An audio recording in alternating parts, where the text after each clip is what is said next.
Echoes from the Barrel, Daniel Garamus. Dedicated to my sons, David and Daniel, in case I never get to tell them my story in person. Forward, I have wanted to write a book for a long time. But where to begin? With the title, of course. Here are a few alternatives I considered.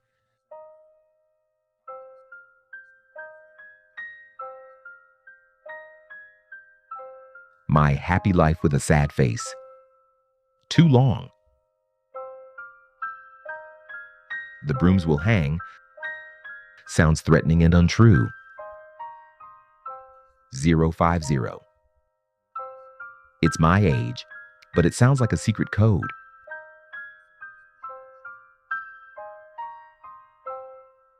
My Life in a Denim Jacket. I haven't spent my entire life in denim after all. Free sperm sounds like a very dubious offer. Birds sing even on Sundays, almost a winner. Daddy, don't fuff! Something my son used to say when he was little. I devour my dreams, a small play on words, as if my dreams were the very food that keeps me alive. Winter in a sack, cute, but nonsense. Scraps from the Trap, a bit raw, perhaps even vulgar. Echoes from the Barrel, that's the winner. It came from a simple mishearing, but I love it the most. It's my unplanned child. So I have a title. Now, who is this for? Not just for my sons, but for everyone who cares about my work and my life.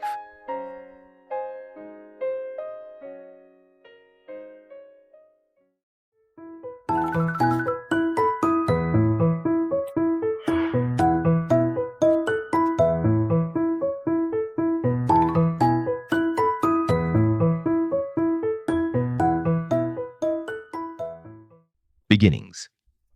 Since time immemorial, humans have been fascinated by stories, whether true, embellished, or entirely fictional. This is my life story.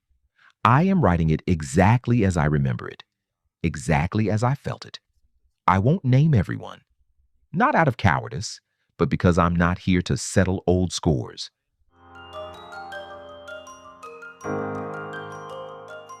I believe 1969 was the most comfortable year of my life. The first 9 months in my mother's womb passed like a dream, and then came the dynamic 12th month, December, my birthday. Except for that minor incident where I spontaneously and with tears of joy peed on the nurse, the medical staff, and my mother handled it well.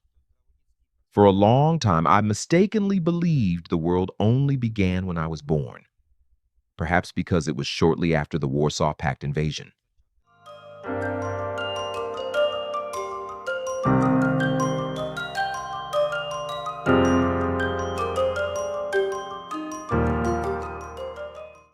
That was likely my first attempt at surrealism.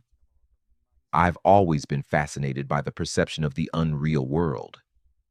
Before I started my own work, I was enchanted by Salvador Dali.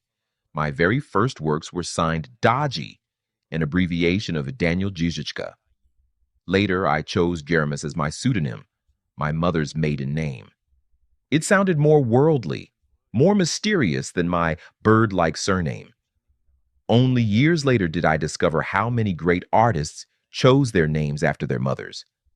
Besides, my original surname would have been a tongue twister abroad, as I later found out at my exhibition in Austria.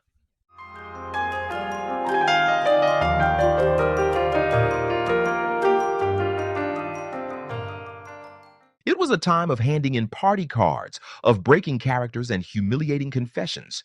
That frenzy was beyond me. For some reason, I thought I was a special boy. I secretly told my father this when I was about 5. He replied with a terrifying laugh, "Then you'll probably end up in a special school." I didn't get it then, but I realized I'd better keep my specialness to myself. For a long time, I never understood the phrase "two for behavior." Where was the two hiding? My teachers later taught me it wasn't a game. And I kept wondering why people said Naskle Danu instead of Nashla Danu. It made no sense, but school was coming, and I was excited. That excitement died in September. A teacher from the neighboring class burst into our room, marched me onto a platform, and falsely accused me of stealing a pocket knife. Even then, I loved to paint people, nature, and food. The subjects haven't changed, only the style. Back then, no one could teach me how to stretch a canvas. The internet was in its infancy, and the library was useless. Everything I know came from the slow, painful system of trial and error. I never read manuals. I build everything intuitively. Arrogance? Maybe. But I enjoy the struggle. I don't regret the time spent learning the basics. It stings when people say I have free talent while they have to work. I gave every second of my free time to painting. It was expensive. My first attempts were poor, but I had to persevere. Talent is only a prerequisite, not a guarantee.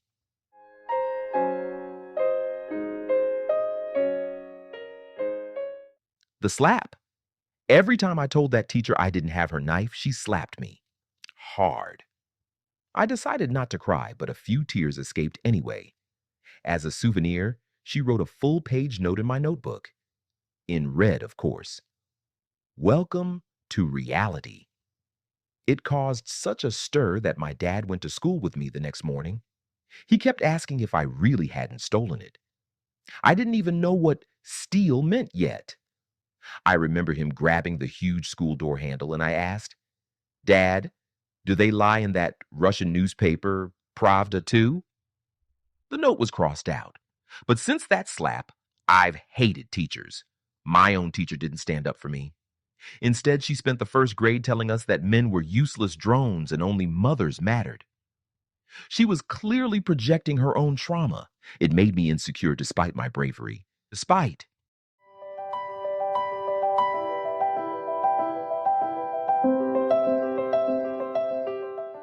What could have led me to such a dramatic interpretation of my work? It's hard to say. It has always been easier for me to express myself through painting than through spoken words. Most of the time, words simply wouldn't be enough. Words are heard, but rarely truly perceived. People often ask me what a particular painting means, which makes me feel uncomfortable. It's like telling a joke and having someone stare back blankly asking, "Is that it?" An awkward situation. I then wonder whose fault it was, a bad delivery, or just a weak, inappropriate joke. I sometimes try to put a bit of humor into my paintings, but I know that everyone has different tastes. That's why I only follow my instincts. Those around me either accept it or they don't. It would be naive to try and please everyone, and that's not my intention anyway.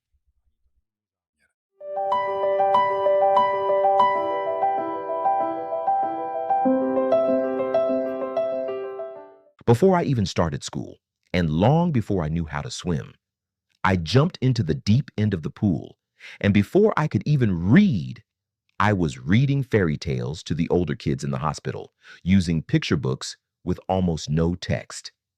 I didn't enjoy school very much, but I was an expert at doodling in the margins of my notebooks or on my drinking cup.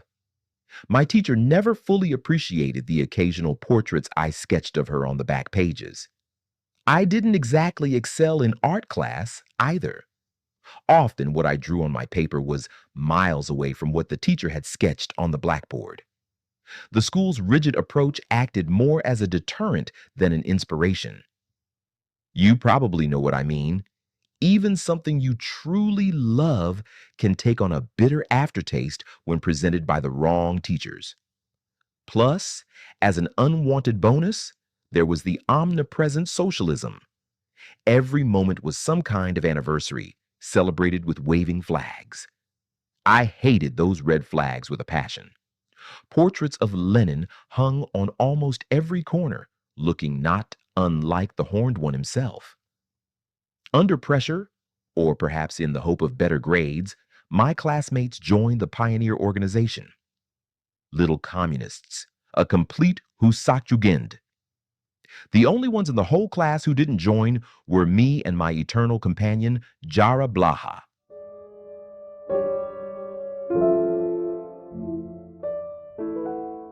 In 2001, two of my paintings traveled by ship to Australia for a joint international exhibition, specifically to the Orange Regional Gallery in Melbourne. Given that the paintings were quite large and painted on hardboard, it was a bit of a challenge to get the Czech post to ship them. Fortunately, it worked out, and the paintings arrived on time and undamaged. It's an indescribable feeling when your works are hanging somewhere overseas while you're still hanging around in Lomnus. Adam and Eve ate the forbidden fruit, but in my version, the Creator will not punish them. I once tried to read the Bible, but I admit I didn't understand it very well. Biblical stories on television are a bit easier to grasp. The second painting from that exhibition, entitled Vessels, is not included in this book.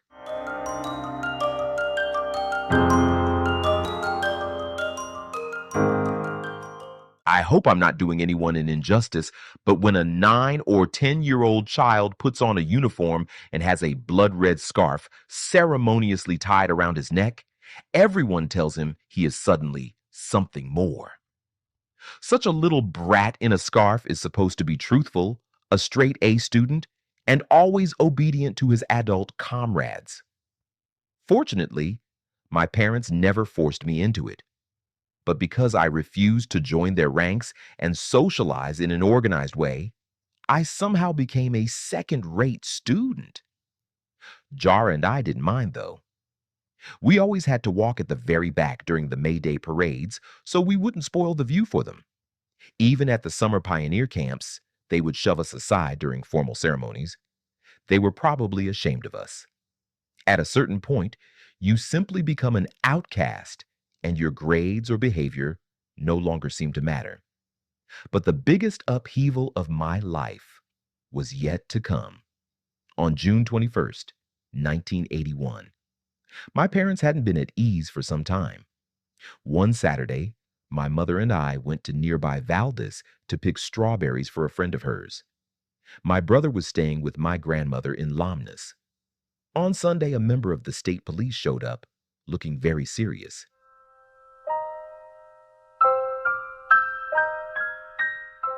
The US dollar, a symbol of money and power.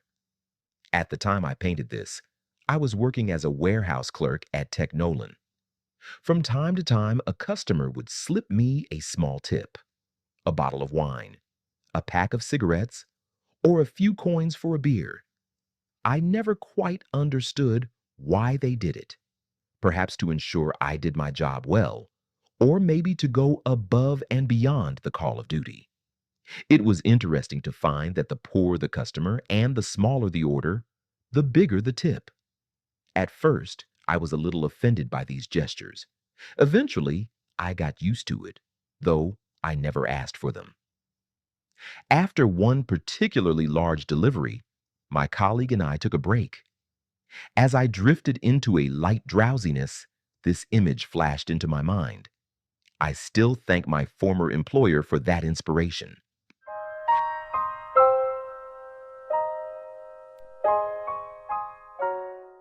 We were driving home in a company car. I had a sickening feeling that something terrible had happened, but I didn't know what yet. When we got home, I was sent to my room.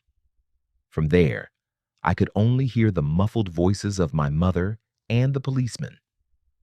Before the cop left, he peeked into my room and said, in a tone as casual as if he were just relieving himself, "Oh, I almost forgot. You don't have a dad anymore. So, tough luck." He added that, presumably for us, the new widow and the half-orphan. I didn't even cry at that moment. I couldn't even comprehend what had happened. My dad had turned on the gas. My brother was the one who found him. It completely changed our lives. A few days later, I was home alone in the evening. As I lay in bed drifting off, I felt certain someone was standing over me. I heard slow, heavy breathing. I held my breath to make sure it wasn't my own. No, the breathing continued. I was too terrified to move, my eyes clamped shut. Suddenly, I could smell my dad. It was his scent. Perhaps he had come to say goodbye. I never told anyone about that night.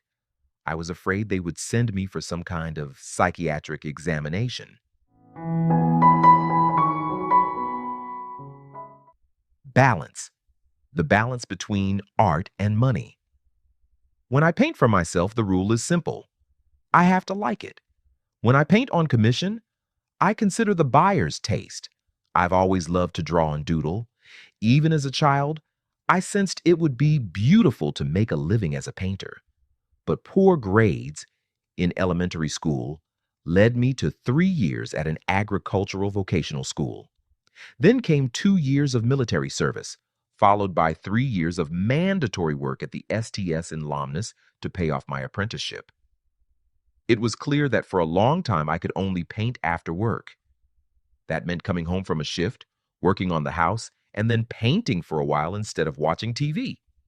You can do that when you're young, but over time, the routine becomes exhausting. I realized that painting requires your whole being. I didn't want a job as a nagging wife and painting as an occasional mistress. No more procrastinating. My decision was made.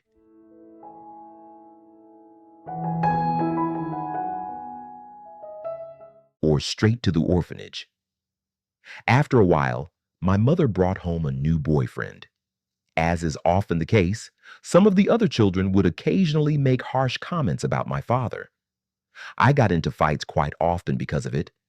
But then again, I fought for other reasons too. My grades in the following years went downhill, and I started getting bad marks for behavior.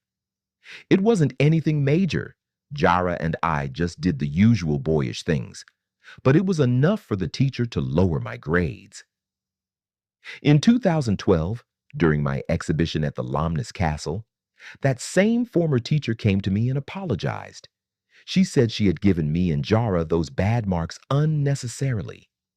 I told her it didn't matter anymore. Truth be told, it didn't even matter to me back then. But I will never forget those beatings at home. The fact that the corporal punishment was repeated so often meant that eventually it didn't even hurt that much anymore. I stopped crying. It upset my mother so much that she was usually the one who cried instead. Every time it happened, I swore to myself I would still do exactly what I wanted, and I would never, ever hit my own children. I kept that promise. Sometime in the summer of 1998, I decided to visit the painter Joseph Gira in Malascala. I took time off work and loaded 3 of my paintings into our old Trabant. It took me a while to find his cottage. A German shepherd was lying on the threshold, staring me down. I didn't dare get closer. After a while, the dog understood and went to wake his master. Mr. Jara came out, looking exhausted. After I explained that I just wanted him to look at my work, he spoke briefly and sent me to see Vladimir Komarek. So I visited Komarek that same day. He looked at my painting titled Body for what seemed like an eternity. Then he said, "Well, look, young man, you're out of luck." My heart sank. Then he continued, "You actually know how to paint, and that's not very popular these days. But if you persevere and don't succumb to some passing fashion trend, your time will come." Of course, that made me incredibly happy. It was fascinating that 2 legendary painters told me the exact same thing that day. Persevere and be yourself.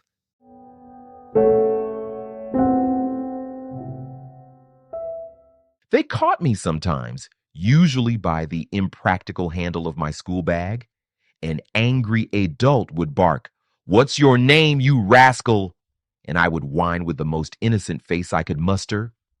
I, I forgot, please." It was such blatant nonsense. Yet it usually worked so well that the grip on my bag loosened and the bird flew away. If that failed, a completely random name would do the trick.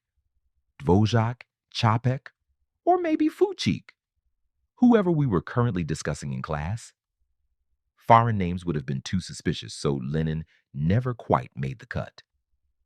After a while, even that stopped working because everyone in town knew who we were. Later, our classmate Zdenda joined us. Now there were three of us up to mischief, so there was never a shortage of ideas. Once, for reasons I can't recall, the teacher left us after school without supervision. That was a massive mistake. On our way to the lockers room, we accidentally found some crayons. We scribbled all sorts of nonsense on the walls. I admit, I mainly drew diamonds and swastikas. I correctly assumed that those symbols would piss off the teaching staff the most.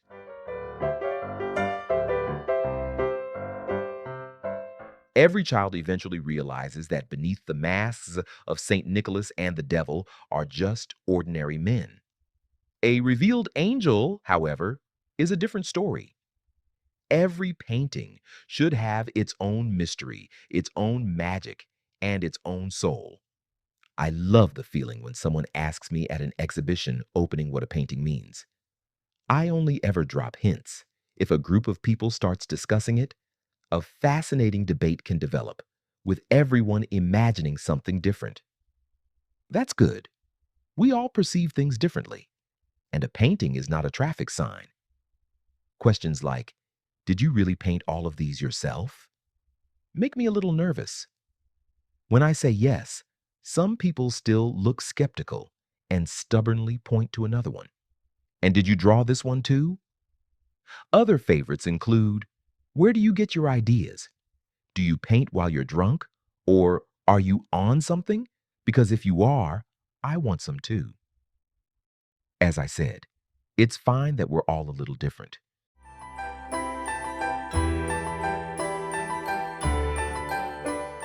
My guess was spot on. The teacher quickly figured out who the last ones to leave the classroom were. The trail of drawings led straight from our desks to the locker room like a map. I hadn't counted on the detective skills or the sheer stubbornness of our homeroom teacher. It nearly resulted in a C in conduct. School slippers were for cowards. I always wore white sneakers, the so-called Chinese shoes. They were the perfect canvas for writing inscriptions on. The most provocative was the innocent-looking English word kiss, named after the now legendary American band. I wrote it with those two jagged letters at the end, exactly like the original logo, something my teacher flatly refused to accept. The sneakers were supposed to stay in the locker room, but that rule only lasted until the second period. During breaks, we had too much fun racing through the hallways in them. Plus, you didn't have to waste time with the awkward changing of shoes. Overall, the school was simply unwilling to respect my temperament. The teachers clearly favored the model students, the ones with exemplary notebooks and perfect homework who sat motionless at their desks, occasionally raising a hand to win. The egg. Nights are varied, of different lengths, yet there's a folk saying they are like two peas in a pod. For me, the egg is a symbol of the seed of life, a mystery wrapped in a perfect shape. In this painting, the shell is in the hand, while the yolk takes the form of the moon in the sky. Eggs appear often in my work, whether whole or broken. They always hold a secret. It is remarkable how an egg transforms into a bird. A swallow lays eggs. The young grow up and lay more eggs, a cycle since time immemorial that never ceases to fascinate me. How do eggs and dreams rhyme? Sometimes a dream becomes the blueprint for a painting. There are many theories about the nature of dreams, but for me, a dream is like an egg from which a painting hatches. Once it's born, it lives its own life. In time, it leaves its native nest and flies off into the world. Above all, students, don't ask questions and don't argue, just repeat. Only a certain type of student was allowed to succeed anyway. Through my own lack of effort, I ended up with a shovel in my hand. Once you're placed in the box labeled vocational school, there's no escape. I didn't worry about it then. They wouldn't have let me into art school anyway.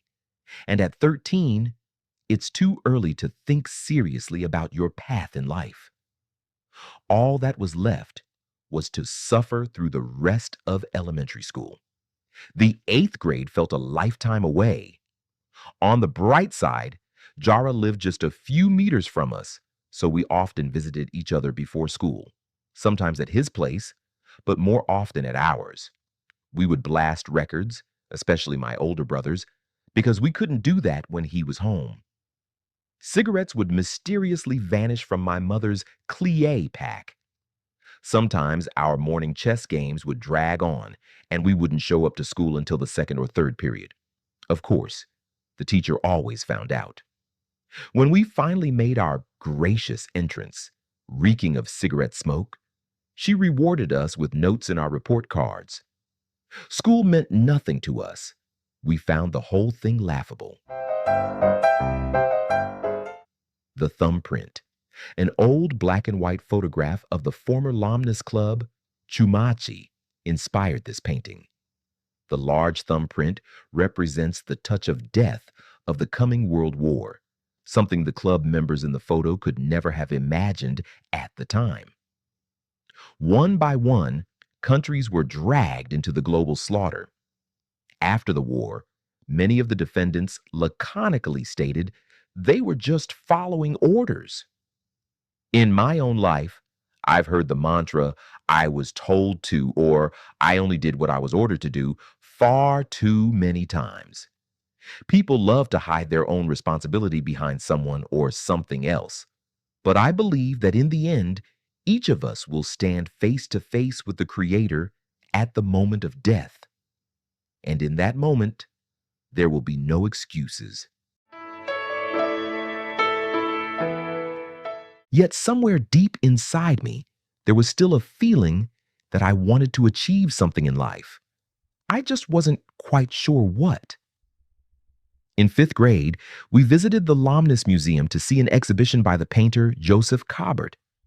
I was blown away by it. I felt that this was it. But with my grades and behavior, it was unrealistic. Logically, I concluded that I wasn't going to change because of stupid grades. I can paint after work, and at least no teacher will interfere. Maybe it was a bad decision, maybe not. Many people graduate from the Academy of Fine Arts and then do something else. Or they don't even accept the applicant, and he makes a name for himself anyway. As boys, we often like to fight with someone. We signed up for judo. Because we enjoyed it, we had great results. After about a year, they sent us to the district in Jichin. To the uninitiated, judo may seem like mindless wrestling. It's about self-defense, technique, agility, reading your opponent, and the feeling of victory. What I liked most about it was that unlike team sports, everyone is on their own. No excuses about teammates. I always placed first to third in competitions. A beautifully designed 2000 koruna note. Emma Destinova, a famous opera singer, is featured on this banknote. It's a shame I have so few opportunities to use it. Art and money in one. In my interpretation, I painted spoons on her eyes. For me, a spoon is one of the symbols of home. After a while, I brought a spoon from home with me to the army. It's a tiny thing, but it brought me a little closer to the long-awaited civilian life. Sometimes someone gets the idea to give my painting as a gift to newlyweds. I praise this and always explain how it's a good idea. A mixer, toaster, or vacuum cleaner is certainly fine for a start. After about 2 or 3 years, the appliance will break down, and that's the end of it.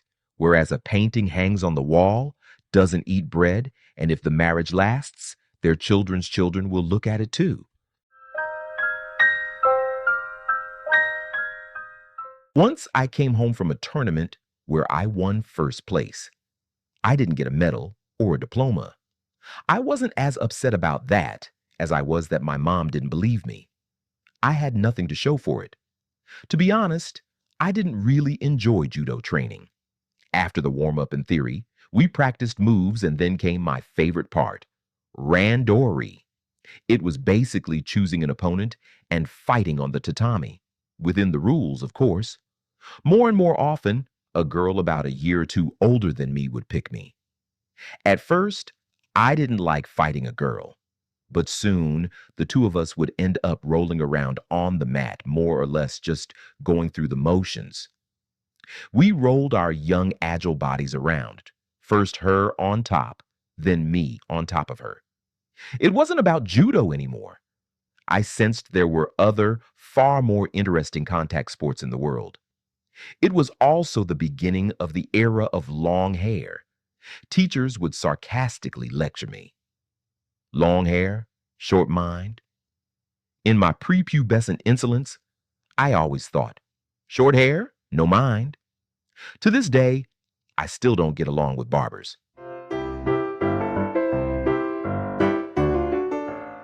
The old green note, the old 100 crown note.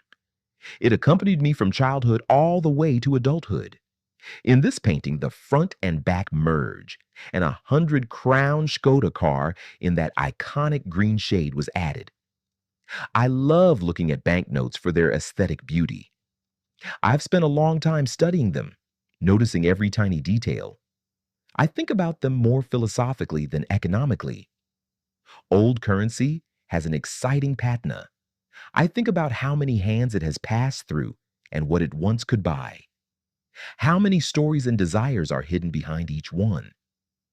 There is also an insistent feeling of vanity, of transience. Old banknotes remind me of butterfly wings. This painting was originally intended as a wedding gift, but before the wedding took place, the giver decided to keep it and gave the newlyweds something else instead. It was nice that at that time the air in Lomnica was quite polluted from the local factories, so we used to go to the mining town of Wałbrzych in socialist Poland. We breathed deeply the completely different polluted air. It was nice there. The adults mostly drank vodka, since they hadn't seen each other all year and wouldn't see each other again for another year. So my brother and I had more freedom. If you want to learn more about the games, you can watch the animated series, Come On Sir, Let's Play. It has everything. My grandmother in Poland also persuaded me every vacation to finally get a haircut. Once, my grandmother Zofia and I went to PDT, which is a local department store, and we met her friend. And then it happened. Zofia, you never told me you had such a beautiful granddaughter. I didn't find it flattering at all. It also happened that a Polish great uncle of mine who had served in France during the war kissed my hand, thinking that I was a young lady. My mother didn't manage to stop him in time. After she explained that I was just a boy with longer hair, my uncle said, "Better to be mistaken than rude."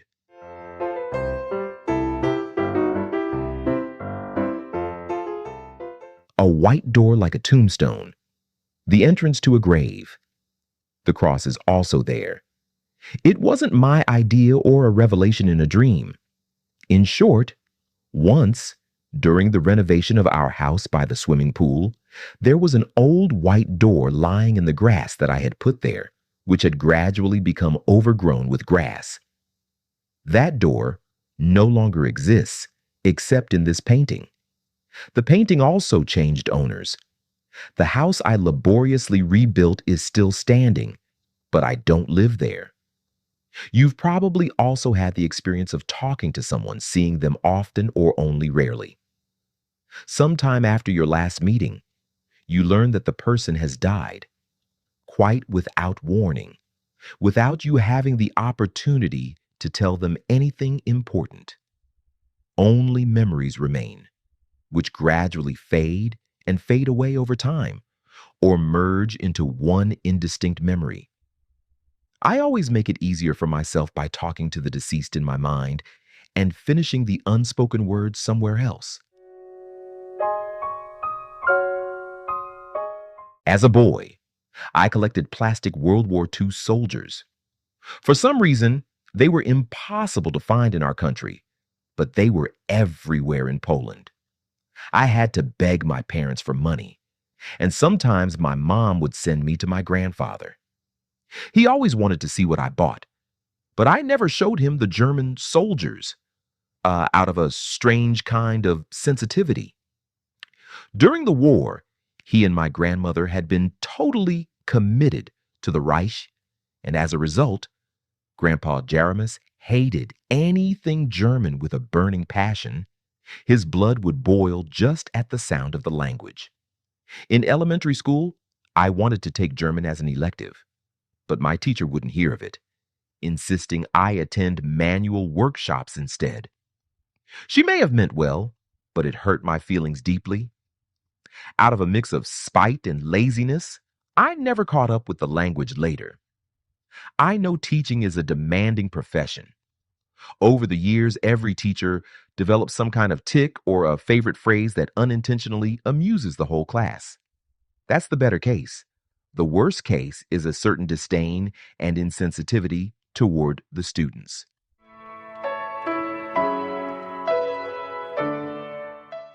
Maturity and decay. The symbolism in this painting is obvious, from immaturity to maturity, and finally to decay. Perhaps it is about food, or perhaps it is about life itself. The ubiquitous phallic shapes of nature are present here too. It is remarkable how many fruits, berries, and plants can be compared to parts of the human body. I wonder what the Creator was trying to tell us. Perhaps he wanted to show us our own beauty in youth, our freshness and purity. But we cannot stop time. We ripen and ripen until, eventually, eternity reaps us. I prefer to paint fruit or vegetables that have been touched by life. They don't seem as artificial or perfectly arranged as they do in a store. People often ask why I paint fruit this way. A slightly bruised or rotten apple is no longer appealing to eat, but hasn't it lived a small life story of its own? It bears witness to the transience of its physical form. People don't like to talk about their finitude in this world, and yet it is fundamental. It is inevitable. It is our only certainty.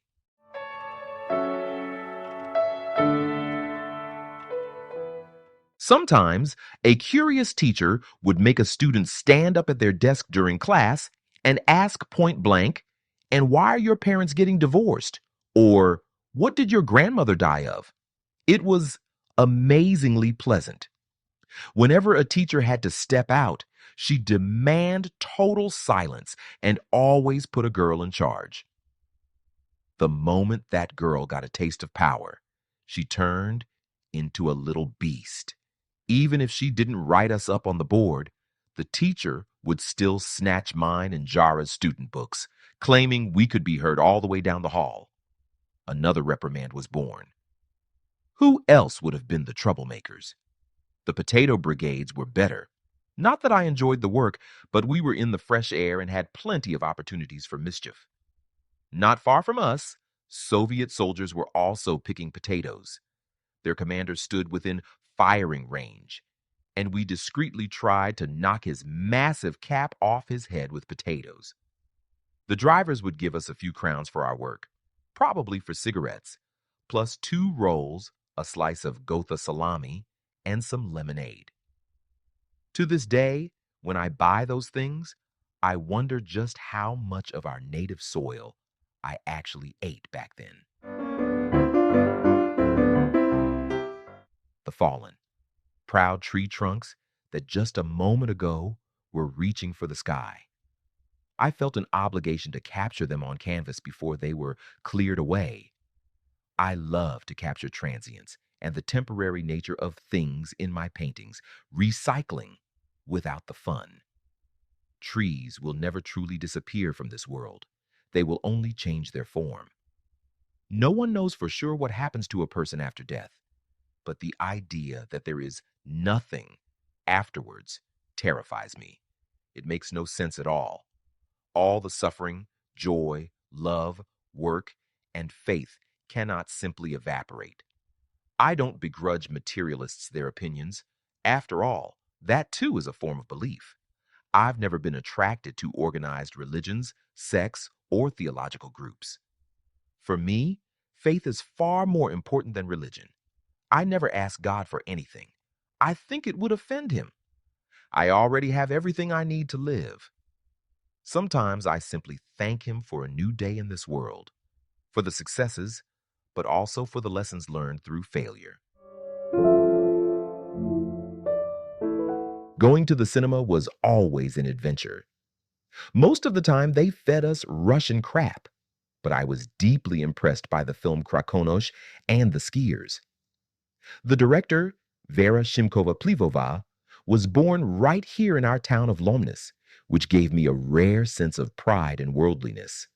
Around that same time, our whole class started going for medical checkups. My teeth were fine, but my eyesight was beginning to fail. Back then, few kids wore glasses, and I desperately wanted to avoid them. I thought there was nothing stupider than standing in front of that eye chart with letters shrinking from top to bottom. So, in the few minutes it took the doctor to examine my classmates, I memorized the whole thing. It worked for a few years, even though I could barely see the chart at all. By 8th grade, however, the game was up. I've been wearing glasses ever since. It ruined my image as the class rebel a bit.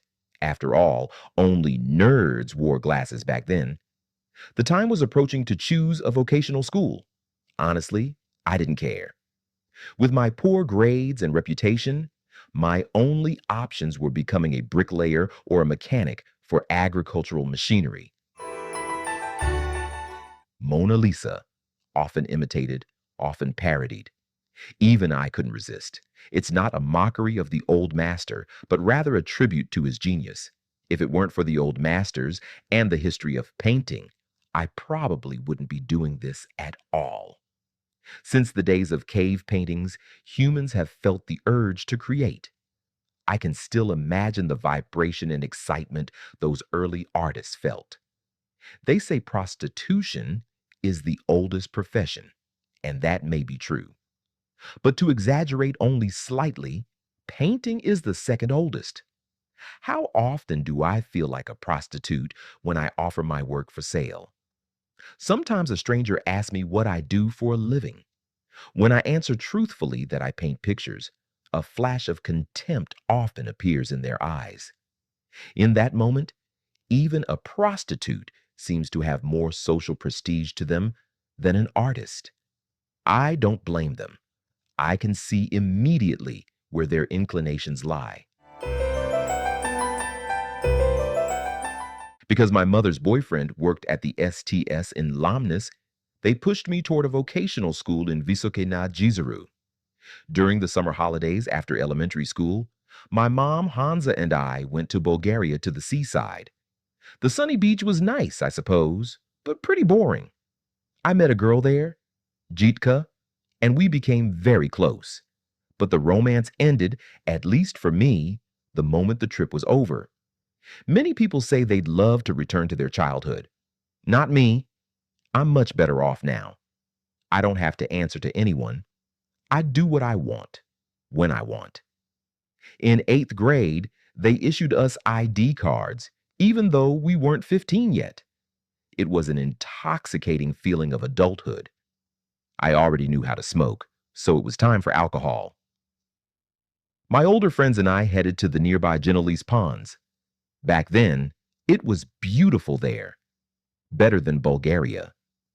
We weren't interested in swimming, though. The main thing was to sit with a beer in a plastic cup and act like jerks. The local pub owner knew instantly I was nowhere near 18. My friends who were of age bought the beer, and he just warned me. If the cops show up, you'd better hide in the bathroom. Sure enough, that evening, the comrades in uniform appeared. The music of painting. In a moment, the music will start. It's fascinating how music affects us. Through our hearing, it pumps emotions and moods into us, inadvertently triggering all sorts of memories. Paintings are supposed to have the same effect, just through different means. My paintings vary greatly in style and size. At exhibitions, this often creates an impression of fragmentation and a lack of cohesion. It confuses some visitors. They sometimes ask if I am the only artist exhibiting or if there are several of us. After a quarter century of creating art, I think it's good to experiment with new techniques and ways of expressing myself. It isn't my goal to invent a new style. When asked exactly what style I paint in, I can't give a precise answer. Perhaps that's a good thing. I respond vaguely, saying I paint landscapes, still lifes, portraits, and my own imagination. After all, I can't exactly say with total arrogance, that is the Jeremy style. Following the expert instructions, I hid in the men's room.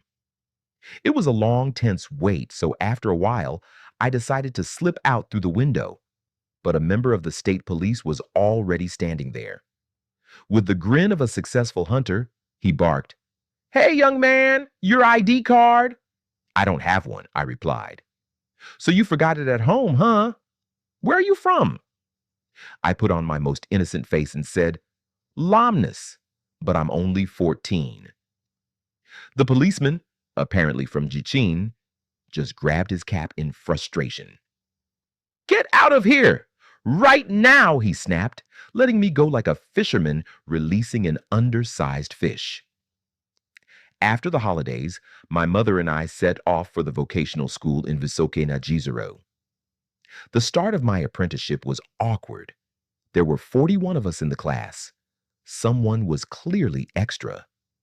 They realized that although they had accepted everyone, one student had to go. They decided to transfer whoever had submitted their application last. My premonition came true. My application had the latest date. So on Wednesday, we headed to Láznia Belohrad instead. The principal welcomed us and immediately took my mother into the staff room. I stood in the hallway feeling that I might not even get into this stupid school after all. The Water Cellar. The original is by the Spanish master, Diego Velázquez. It's called The Water Cellar of Seville, painted around 1619. I took the liberty of modifying it slightly, not improving it, just changing it. I hope the master forgives me. Often, just for my own amusement, when I see someone passing by, I imagine them in period clothing or professional attire. They say, clothes make the man. Of course, watching the news, I can't help but notice that the biggest scams and crimes are committed by those who are perfectly dressed. It makes sense, but it's funny when people look down on me because I'm not dressed properly enough. Then you hear about a quiet boy from the neighborhood who commits a heinous crime, and the neighbors all say, "We never would have thought him capable of such a thing. He was such a quiet boy. He always said hello." Within 10 minutes, my mother came out, and I was summoned for a bizarre interview. The director looked furious and utterly unapproachable. He glared at my elementary school report card and muttered, "I don't know. I don't know if we should even take you. Bad grades, a 2 in conduct. We deal with people like you in no time. Tell me, do you know when Comrade Vissarionovich Stalin died?" That was a direct hit. I loved history, and that date is easy to remember. I replied with total confidence, March 5th, 1953. He blurted out in surprise, "Fine, I'll accept you. I'll teach you history myself." From that moment on, my history grades were straight A's. Even in Czech and my hated Russian classes, the D's turned into A's and B's. Most of it was just a repeat of what I already knew, but I certainly hadn't studied during the holidays. Never. My math remained just satisfactory, though. I was good at PE, but I didn't get along with the teacher. I unwisely ran the 50-meter dash so fast in my very first class that it became a school record.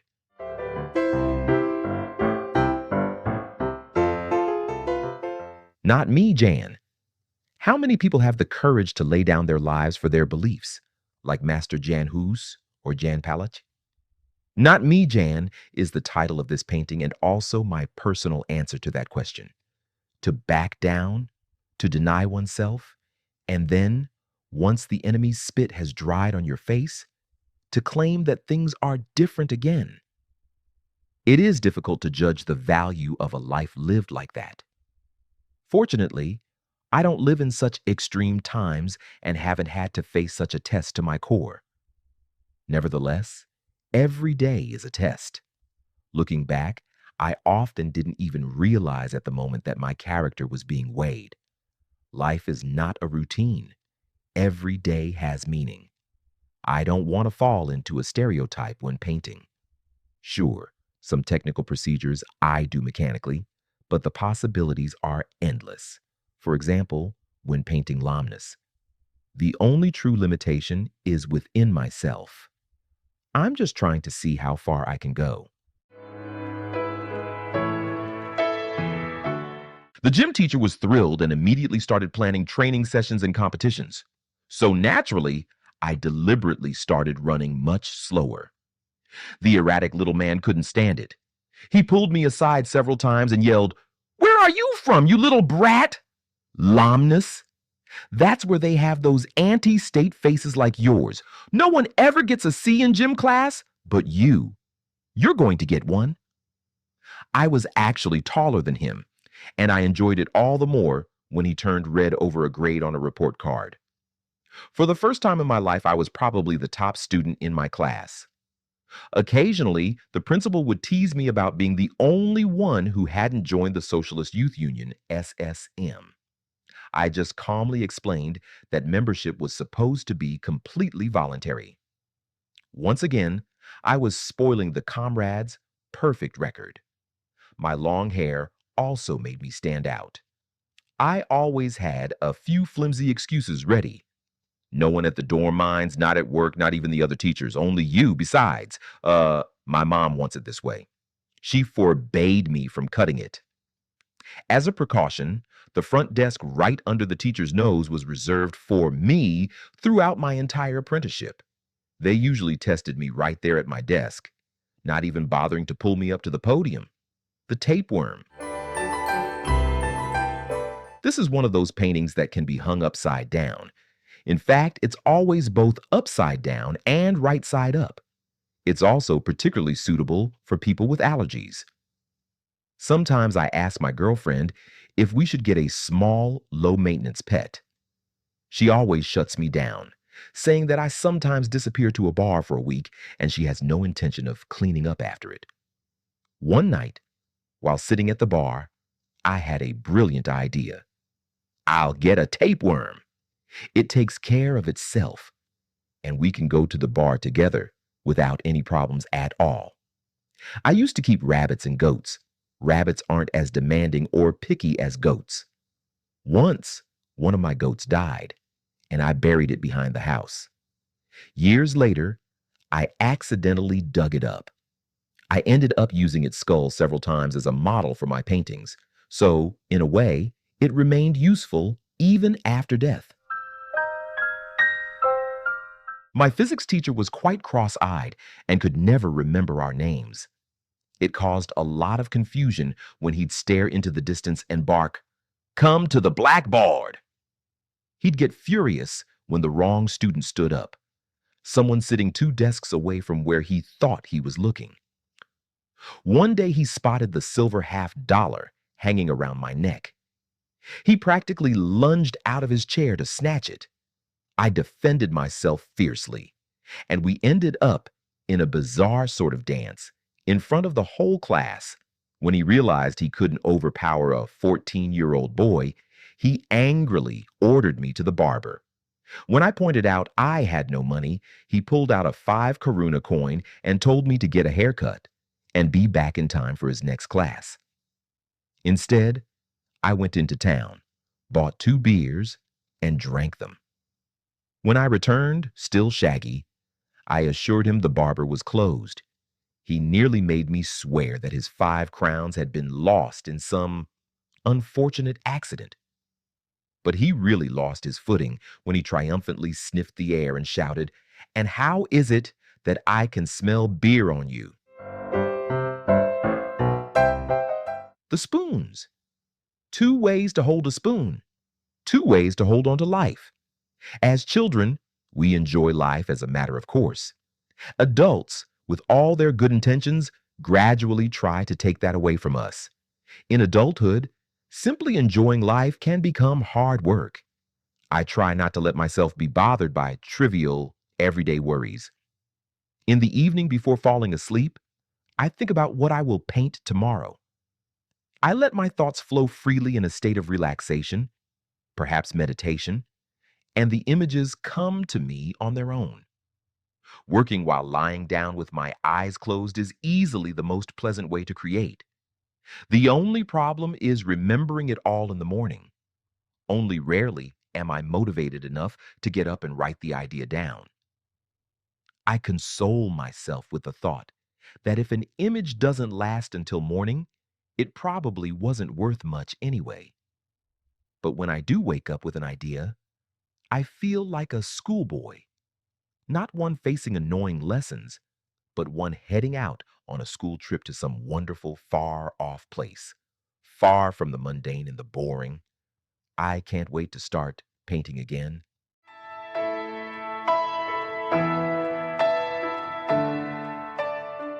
I quickly answer the expected question. That's non-alcoholic beer, comrade. The teacher is still upset about the 5 crowns, so he tries to appeal to my emotions. All right, I'll write to your mother. Next Monday, you will bring me the 5 crowns. Here comes the highlight of our performance, where I put on my saddest expression and whisper with a certain sense of tragedy. I really don't know. We're finally saving up for linoleum, and my mother would surely cry if we didn't have enough money left for it. He stared at his desk for a long time and said nothing. He capitulated. It may seem like a mean lie to you. I was just following the example of most adults. They also took 5 crowns from us every now and then for a solidarity fund for the poor people in Vietnam. Where the money ended up, even Ho Chi Minh himself probably didn't know at the time. At the boarding school, it didn't start off too well either. No one was counting on me anymore, so I was left with a bed in a room occupied exclusively by dropouts. The bed also had no pillow, so for several nights, I used a black briefcase instead. Not many books and notebooks fit in it, but it was mainly about the impression. A composite of 2 paintings, The Bitter Potion by Adrian Brower and Young Girl Defending Herself Against Eros by William Adolph Bouguereau. Some paintings, when combined, take on new meaning, and surprisingly, it can work. It's not a bad idea to try to imitate the works of the old masters. According to one theory, a person becomes a master in their field if they have devoted 10,000 hours to it. I have achieved that. Every now and then, someone addresses me as master, but I don't like it. Depending on the situation, I usually reply that there can only be one master. When asked who that is, I answer, Master Jan Hus. Apart from the fact that Hus and I were born in the same year, 69, we probably have nothing else in common, even though I spent most of my life on Hus Square. It's ingrained in my skin. Goose skin. Funeral processions used to pass by our house. Then you could hear live music from the pub across the street.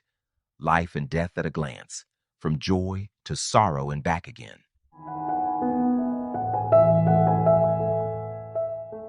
They were all dropouts, so I fit right in with their mischief.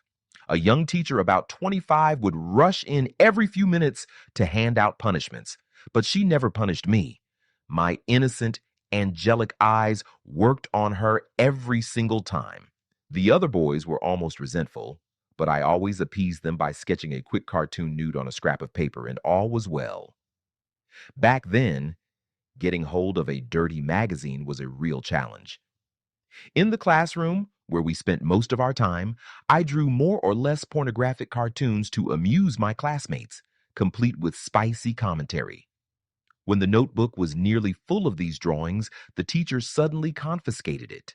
She showed the creations to the other teachers and the principal. The principal then invited the mother to come and see the work. In the end, nothing much came of it. It was viewed as a teenager drawing inappropriate pictures. Since the grades and behavior were otherwise good, no expulsion followed. At the boarding school, there was pressure to choose an extracurricular activity. To avoid other options, the claim was made that motocross was the only interest. The birch tree. Walks past this birch tree with the dog were frequent. Even a tree can have a personality. This one has an unmistakable scar on its bark. The tree stands just above the swimming pool at the crossroads leading to Koshov and the castle. Barcha, the dog, would wait there almost every time. If she got the impression the path led toward Koshov, she'd bolt in that direction first. Sometimes it was fun to let her believe she was on the right track, only to change direction toward the castle after a few steps. Barcha wouldn't notice until she was halfway up the hill. She'd come running back with a look of confusion, as if asking what happened. The dog simply got a bit more exercise. No major changes were expected that year, which made the surprise even bigger. Women may send out warning signals, but they do so on a frequency that men are simply unable to pick up.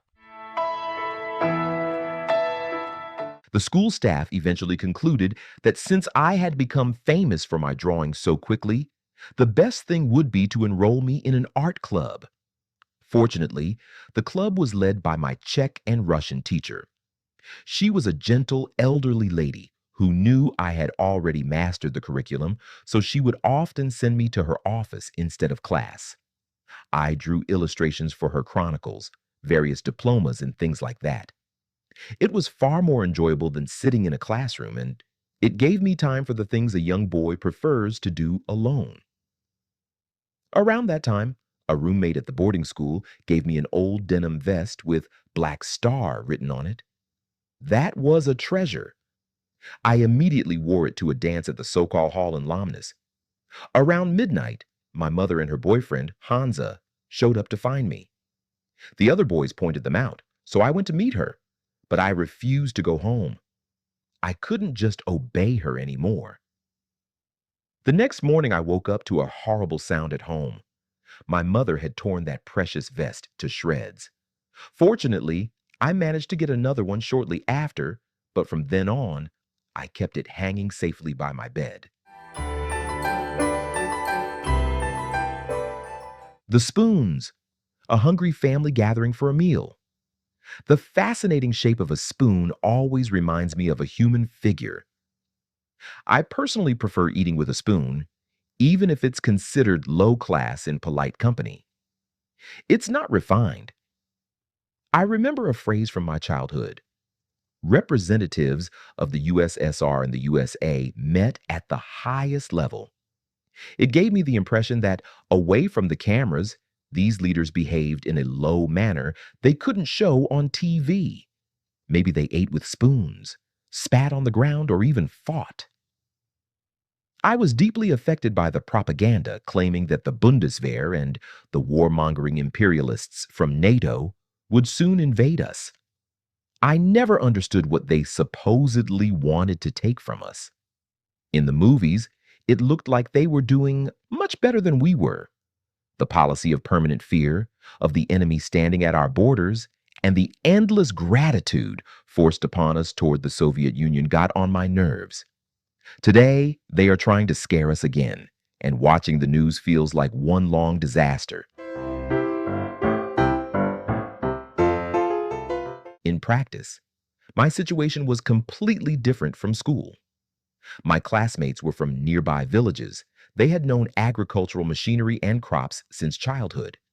To them, I was just a slacker, who couldn't tell rye from wheat. They preferred not to let me do much in the workshops or the fields. I tried to explain that I wouldn't be joining a cooperative, but rather the STS, which was more of a factory. They took it as if I were putting myself above them. Then came the good-natured, comradely humor. "Oh, Mr. Factory Owner, you'd better grab a broom and sweep the place if you don't like real work." I didn't mind, and the foreman even praised me for my exemplary cleaning. But the humor died down completely the night Russian tanks rolled through Belgorod. No one said a word, as if nothing was happening. I can still hear the horrific clatter of the tracks. The day before, I'd seen a Soviet traffic cop in a dusty black uniform at the intersection. He didn't want to talk, but he took a filterless cigarette from me with a guilty look. I felt sorry for him. He was barely older than I was.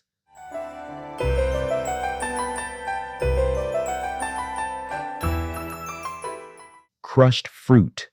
Stones that crush delicate fruit like a zipper through soft tissue. The gentlemen will understand. The ladies will excuse the imagery. Just to lighten the mood. In truth, this was painted less than a year after my divorce. It weighed heavily on me. Most of all, I missed my sons. Whenever I heard an ambulance or fire siren, my heart would race, wondering if something had happened to my boys. After finishing my military service, I thought the worst was behind me. I wasn't ready for the divorce. It threw me completely off balance.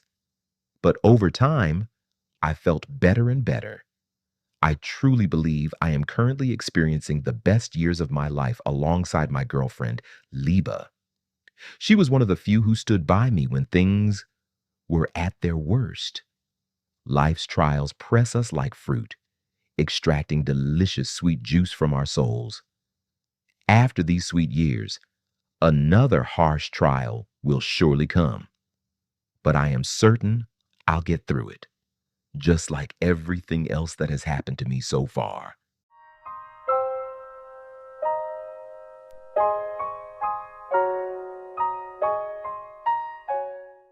Up until then, I had only been attending pre-military training on Mondays, which took place in the afternoons in Lamnes. After a busy weekend, no one ever feels like going back to school. So I usually didn't show up at the vocational school until Tuesday. Training wasn't every Monday, but for me, every Monday was blue. So I laboriously carved my own stamps at home to forge the excuses. The teacher must have figured it out eventually. After a while, he told me quite bluntly to stop showing him my homemade creations. I have to admit, even though I hadn't changed much since elementary school and hadn't studied a bit more, my results here were much better. Perhaps in Belgorod, they simply had lower expectations of apprentices. Nevertheless, no one stressed me out unnecessarily, slapped me, or pulled my hair every other day. I don't recall anyone being picked on there. Fridays were still the most anticipated days of the week. Lessons were always shorter, followed by the obligatory sweet lunch, which a few friends and I would skip just so we could enjoy a beer at the local station restaurant, Upashaka. They always served us there. That was usually followed by another round at the station in Starapaka at a place called Nachaja. The life of Jesus. I was always unsettled by the various depictions of Jesus Christ. Even as a child, I found it unpleasant to look at the almost naked, tortured male body, though it simultaneously fascinated me and held my attention. We weren't taught about it at school and at home. We weren't told much either. Even at Christmas, I never associated baby Jesus with Christ. Baby Jesus brought gifts, and that was enough for me. It was during my military service that I first borrowed the book, The Life of Jesus. I did it mainly because my comrades hated it, and it wasn't ideologically correct. It was the sweet taste of forbidden fruit. In the end, I found nothing in those pages that offended me or that I disagreed with. Time soon showed that their beloved Soviet Union was running out of steam, along with its failing socialism. Today's world might not be much better in terms of faith, but at least there is the freedom to read the literature deemed appropriate. Amen. After arriving back in Lomnus, I usually headed straight to Nata. It was a place of smoky four-room apartments. The highlight of the entire week was the Saturday night dance, whether in Lomnus or somewhere nearby. The preparations were extensive, patching torn jeans with carpet tape, taking a long bath, and carefully combing my bangs over my eyes. Then, we'd sneak out of the house, completely ignoring the fact that we'd be scolded on Sunday. For safety reasons, I always left my glasses at home. Sometimes there were fights. Even now, I don't understand how we always knew where the fun was or who was playing without cell phones. We never worried about the trip back to Lomnus. Many times I took the walking bus, even if it meant a 20-kilometer hike home, as long as there was a lover involved. When I was 15, an 18-year-old girl named Zita took me to her house. In her attic room, in the early morning after a dozen beers, I felt the need to find the bathroom. Following her instructions, I headed down the marble stairs. In the dark, I accidentally kicked a baking tray of cakes that had been left there to cool. The thunderous crash woke her mother, who was sleeping right downstairs.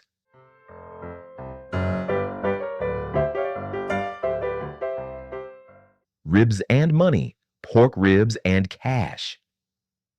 An instant idea that struck me when my sweetheart came home from the butcher. Love and food don't just pass through the stomach, they pass through my work. Only the pig gained nothing from this process. Then again, not every pig makes it onto a painter's canvas. I doubt a vegetarian would ever buy this painting, though. As a meat eater, I often feel a certain contempt from vegetarians. Non-smokers look at me the same way, as do teetotalers and secret drinkers. Ada was a vegetarian, a non-smoker, and a teetotaler. He greeted everyone politely, and the crowds cheered him warmly, right up until a certain point.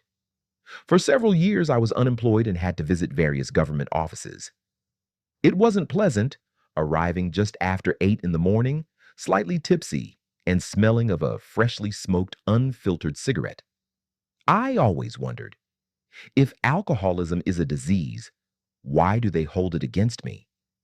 Do they condemn a man without legs for not walking on his own 2 feet? Of course, I'm exaggerating a bit on purpose.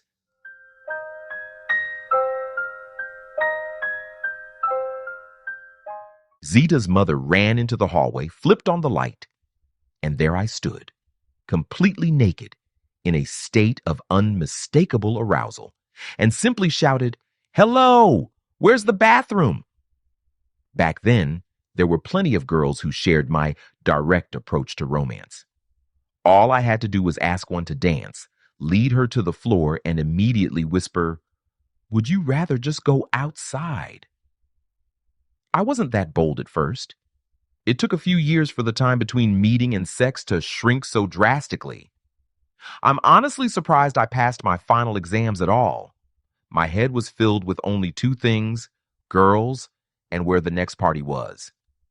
We were given 6 months to prepare for the finals, but I figured 6 months was an eternity. I'd probably forget everything anyway. A month before, I told myself 2 weeks is just right. Then, a week will be enough. The evening before the exams, I finally opened my textbooks. After 1 minute of studying, I had to admit the truth. I wasn't going to make it. Yet there I was in Belorad, 7th in line. The deputy headmaster had to step away, so it was just me and the teacher. The crucified girl.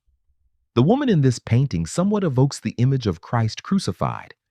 A young girl, almost a child, looks back at what may await her in life. In our youth, Childhood seems to drag on forever. We can't wait to be adults. As a boy, I felt I would never grow old, let alone die. I suspected that old people were either born old or just allowed time to wither them. Time is a completely incomprehensible concept to me. It drags differently when you're waiting for a green light than when you're drinking green at the pub. When my grandparents told me stories from 40 or 50 years ago, it sounded like a fairy tale, or like they were just making it up for fun. A few New Year's Eves have passed, and now I find myself telling my grandchildren stories from long ago. Fortunately, they are usually staring so intently at their cell phones that I don't feel too embarrassing. The first question was, how was your apprenticeship? Good, I replied. Are you looking forward to military service? Not at all. In the meantime, the representative returned, and I still keep that precious piece of paper, dated December 21st, 1987, my final vocational certificate. I passed. I don't want to cheat you out of the stories from my practical training, though. At the agricultural cooperative, they assigned me a Zetor 6911 tractor. Off I went to the fields to haul potatoes, which were mostly being picked by girls from the local confectionery school. There were other seasonal workers, but I remember the girls the most. They were just as young as I was, and we used to smoke together inside my tractor. Their teacher scolded me for it, so I gave her a piece of my mind in front of everyone. I told her I wasn't her student and that she should go home and yell at her own children. I was 17 and I took great pleasure in showing off. Whenever I was hauling a full trailer of potatoes, I would sing Deep Purple's Child in Time at the top of my lungs, trying to outroar the rumbling engine. In those moments, I felt a massive sense of freedom, driving around all day flirting with girls, and since I was working 12-hour shifts, I was sure I'd make a fortune.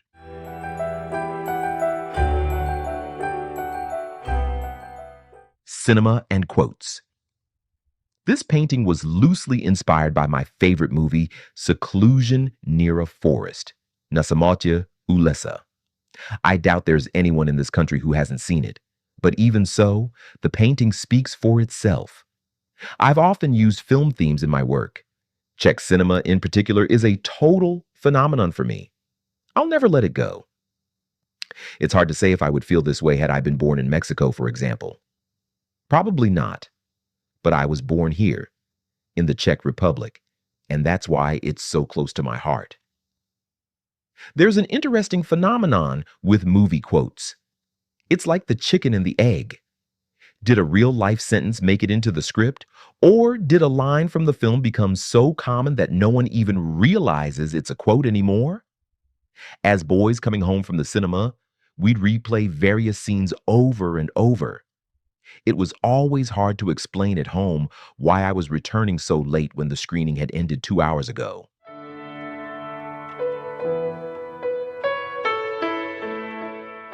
After 2 months, I left for the tractor workshops, the Traktorki, where I had signed my contract. Those bastards only paid me for 7-hour shifts, claiming that as a miner, they couldn't pay me overtime. They knew that all along, of course. My first real work experience didn't exactly start on a high note. I told myself, fine, I'll just start the job where I'm contracted for 3 years. The STS had paid 30,000 crowns for my training, and they deducted it from my salary every month. For a long time, my paychecks looked more like medieval pocket change. I gave my mom 500 a month for the household. The rest covered my hobbies at the time: beer, cigarettes, and the occasional record. At work, they first put me in the drilling room. My very first task every morning was to tune into Voice of America. I'd sit right next to the radio, ready to kill the signal the moment the foreman walked in. Every few minutes, someone would stop me from drilling, warning me not to screw up the quotas by working too fast. To my young eyes, everyone there seemed agonizingly slow, Everything was filthy and smelled. After my previous experience, I insisted on my legal right as a minor to a 7-hour workday. The Bloody Cross, coins from different countries and denominations forming a bloody cross. The background is an imitation of primitive cave art. I was interested in numismatics even as a boy, but what could I collect behind the Iron Curtain? Access to foreign currency was non-existent except for the occasional scrap from the socialist camp.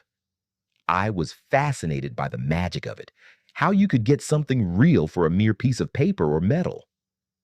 What kind of game were the adults playing? They didn't even want to let me in on it. They behaved so suspiciously. The pre-Christmas threats about Santa only giving gifts to good children, or the hypocrisy of smoking while telling me it was bad for my health. I am still surprised by things even as an adult. I suppose I'm mostly surprised that I'm still capable of being surprised.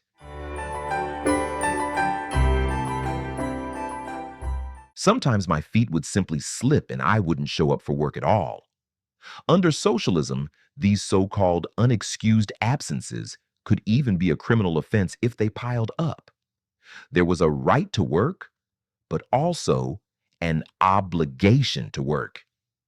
The extra shifts annoyed me, but no one can take away the nights I spent working. I even worked through Christmas. I actually found the very same pallet with my Christmas products and my old cigarette butts, still sitting in the workshop after I returned from military service years later. Sometime in the fall of 1987, the Army invited me to Simile for a medical examination. Dressed in sweatpants, when my turn came, I stood before the officer. He asked me when I would like to start my basic military service. Wanting to lighten the gloomy atmosphere, I suggested February 30th. He didn't even look up. He just turned to the colleague on his right and said dryly, "Fine this comrade 500 crowns for disrespecting the draft board." My first contact with an officer, and I was already out 500. Money I had toiled a whole week to earn. Then the doctor gave me a quick exam and spotted some suspicious marks on my left forearm. Surprised, she asked, "Are you injecting something?" Just for fun, I replied, "Yes."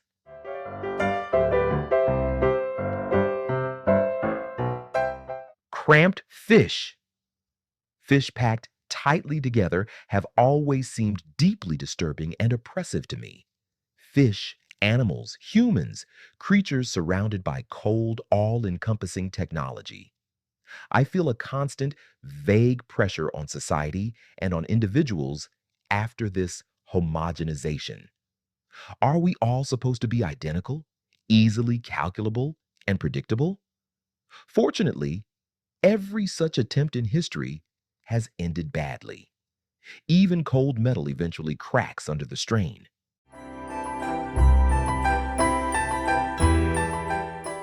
"And how regularly?" the doctor whispered, leaning in. "Regularly. Once before work and once after," I replied with a straight face. She cast a nervous glance toward the officer who had so appreciated my humor earlier, making sure he hadn't heard. Fortunately, he was busy with another conscript in his underwear. She gave me a look of pure sympathy. She probably thought I wouldn't last a week in the military with an attitude like that. Then the draft order arrived. April. I was to be sent to Klekani, near Prague. At work, they barely saw me anymore. After Easter, a holiday I haven't celebrated in years anyway, my friend and I left for Prague. I'll never forget that April Fool's Day. From the main station, they hauled us to the barracks. Suddenly, everything was happening at a trot, accompanied by constant shouting, "Move it! Double time! Flash! Bang!" In less than 30 seconds, my hair was gone. My civilian clothes were shoved into a paper bag and mailed home. They issued our uniforms by eye, and the clerk maliciously gave me boots at least 2 sizes too big. The heart. A heart is just a piece of meat, a muscle. At least, that's what a cynic would say. Beside it lies bread, its shape mimicking a heart with cutlery attached. These are the mundane, everyday objects that accompany us through life. There is a symbolism in this everyday routine, though the composition might feel a bit brutal. Nevertheless, it is a spiritual image conceived in an unconventional form. And then there is the tomato. We could debate forever what this painting is truly about, or whether a tomato is a fruit or a vegetable. In the US, it's legally a vegetable. Here, it's a fruit. Fortunately, the tomato itself couldn't care less. And politicians probably don't care much either, whether people throw vegetables or fruits at them, be they tomatoes, pomodori, Paradis apple, or simply the tomato. My camouflage pants were longer than I was, and for a long time, no one was willing to trade them with me. By the end of the morning warm-ups, I'd already had enough, and that was just the beginning. Constant drills, classroom sessions, and cleaning, all accompanied by endless shouting. Back then, I knew nothing about the Stanford prison experiment. But unlike that experiment, I wasn't there voluntarily, and it certainly wasn't for a short time. I quickly realized that in the military, not only would I be unable to help myself, but any attempt to do so would only make things worse. I had already been labeled a troublemaker, so after the afternoon drills, extra work usually awaited me alongside a few other offenders. I hated peeling potatoes in the kitchen. As a special reward, they would wake a chosen few at 4 in the morning. We had to run at a trot to fetch our bags of potatoes, which had to be peeled before the official wake-up call. Like an idiot, I once failed to notice the kitchen supervisor standing right behind me. I muttered quietly, "I wonder why those nerds even have a potato peeling machine if they don't use it." The supervisor immediately gifted me an extra bag. I would never have finished in time if my fellow peelers hadn't jumped in to help me. I finally took the oath at the end of April.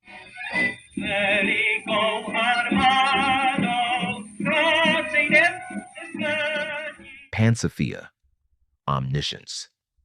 Perhaps I should have titled this painting, "Nobody Knows Everything." That would be more accurate. I've tried marijuana. It wasn't for me. Alcohol, on the other hand, is a monster. All my troubles were always somehow connected to it. In the end, even serious events become just funny stories after a while. It all depends on your perspective.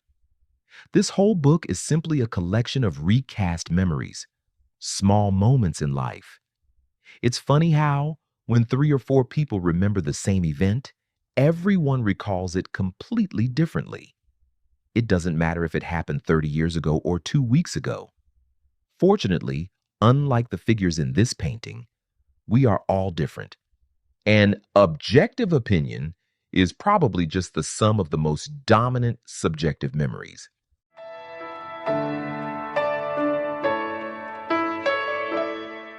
Then came my first official punishment. I had slipped away for an unauthorized visit to nearby Prague. During the morning formation, as the daily orders were read, it was my turn to step forward. "Private Gizichka, 3 paces forward!" The commander barked, "For illegally leaving the garrison, you are sentenced to 3 days in the stockade, suspended for 3 months. Fall back in." Since no one had been punished before me, it can only be done after taking the oath. I listened carefully, stood at attention, and shouted, "I serve the socialist homeland!" The commander turned purple. "Private Gizichka, is this another provocation? You only report, 'I serve the socialist homeland,' when you are praised. Keep your mouth shut during punishment and get back in the ranks." Fortunately, a high-ranking comrade from the staff needed her apartment painted that spring. She requested 4 of us to do the job for free. We finished by afternoon, and she didn't even offer us a glass of water. But the boys got a tiny plus in their records, and the rest of my sentence was forgiven. I was free to go out again. And so began a merry-go-round that lasted until the end of my service. Outings, alcohol, trouble, a suspended sentence, some extra labor, and then a pardon. Tools and prehistory.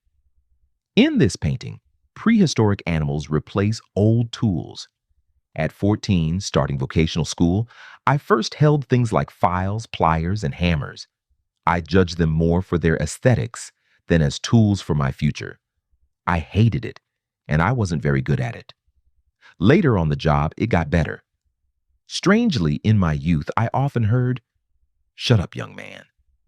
Then after a period of silence, I started hearing, "You're old, you don't understand."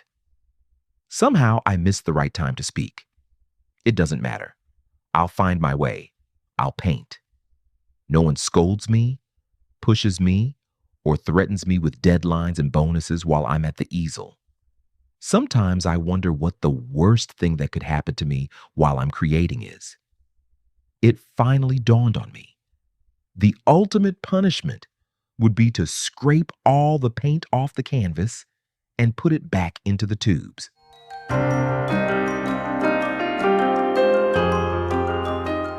The worst was kitchen duty. One of the senior cleaners ordered me to scrub the toilets, and I thought to myself, finally, some time to smoke. But then, 4 cooks, cursing like sailors, dragged me out into the yard. One of them yanked the metal lid off a pit several meters deep. They held me over that stinking hole and, as if in a trance, screamed at me, "You fucking bastard! Are you going to work or what?" What else could I do but shout back, "I'm going to work! I'm going to work!" Only then did the hard-of-hearing cooks decide they'd had enough of their own brutality and set me back on the ground. After 3 months of radio training and a brief driving course, we were assigned to individual companies. The executive warrant officer was the first to receive me. He was immediately fascinated by the long list of punishments in my record. He warned me that for a young soldier, I had far too many marks against my name and that he'd be keeping a very close eye on me. Then he sent me to my quarters. My roommate, a guy from the East, was sitting on his bed. He asked, "Where are you from?" "Lomnus," I said. He smiled. "Oh, Tatranska Lomnica?" "No," I replied. "Lomnus nad Popolko."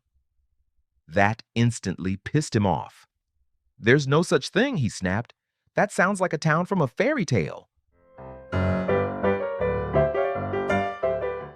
Family barbecue. A family roasting meat for dinner. I love the images that flash into my head in a single second. An idea strikes, and that's it. Of course, I have to be tuned to the right frequency. They say the first thought comes from God. Any artificial improvement afterwards causes the painting to lose its original power. The worst option is painting to order. The client already knows exactly where the painting will hang. Usually, they want something in my style, and they've already scribbled the exact dimensions on a scrap of paper. It needs to fit above the sofa, they say, though they can't be more specific than the colors. They tell me I have a free hand. Sure. Then, an impatient customer wants to see the painting halfway through. They can't understand that, in a restaurant, a chef wouldn't bring you an undercooked schnitzel to taste. They feel offended and, out of spite, claim they wanted something completely different. I prefer not to take such orders anymore.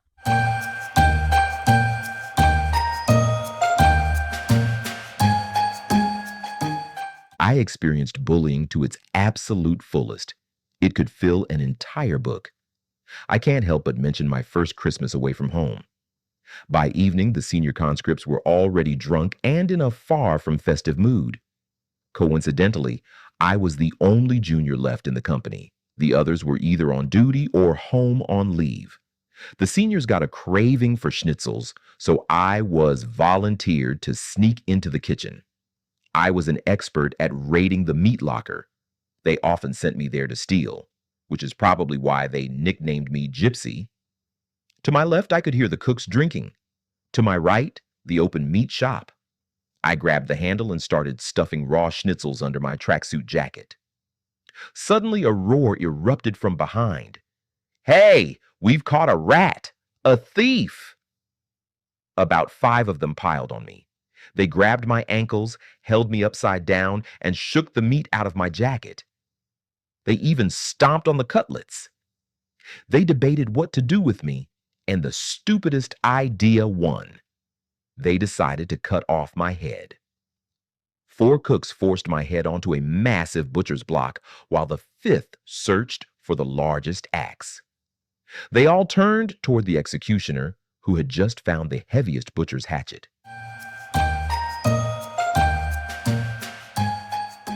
The art of the figure. Painting a beautiful butt is no mean feat, and I'm discovering that writing this slim, half-illustrated book is becoming a real pain in my own butt halfway through.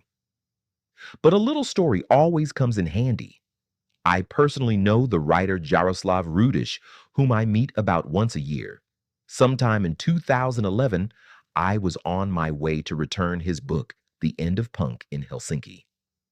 I ran into Jarda himself on the Lomnes Square and immediately bragged that I'd finished it and was returning it to the local library. It was clear he didn't quite believe me, so I pulled it out of my backpack. He was genuinely pleased I wasn't kidding, and I was even happier. Has it ever happened to you that you finish a book and meet the author the very next day? I don't read many books a year, and I can't understand people who put off reading until retirement. That is a luxury, or perhaps a mistake, that I simply cannot afford, and I don't want to. He moved around a bit, muttering something in Hungarian, likely directed at me, then stretched himself as far as he could and swung the hatchet. It struck only a few centimeters from my constricted throat. Then they immediately hauled me to the door, giving me a few Christmas kicks on the way out so I wouldn't leave completely empty-handed. When I got back to the company, the seniors were shocked I had returned with nothing. I tried to explain, but it was no use. They chased me around for the rest of the holidays, but I'd much rather be scolded than have my head on that butcher's block again. Our company commander didn't openly support bullying. He just hypocritically ignored it. He'd been in military school since he was 14, and though he was only 10 years older than me, he spoke like the most devoted comrade. He frequently sent soldiers to the stockade, yet he often spared me. Even though sleeping on duty, drinking on leave, and arriving late were my most frequent offenses. As a driver, I had to sign a pledge not to drink while on leave. That didn't work even once. Sometimes they'd make me walk the white line painted in front of the guardhouse just to see if I could stay upright.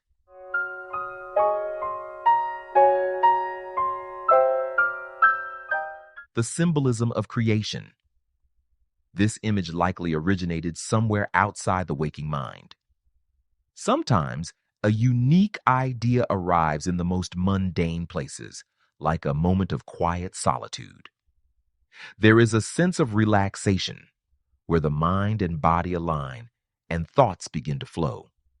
It does not happen every time, but there is a memory of those old public facilities with their heavy atmosphere and dilapidated interiors.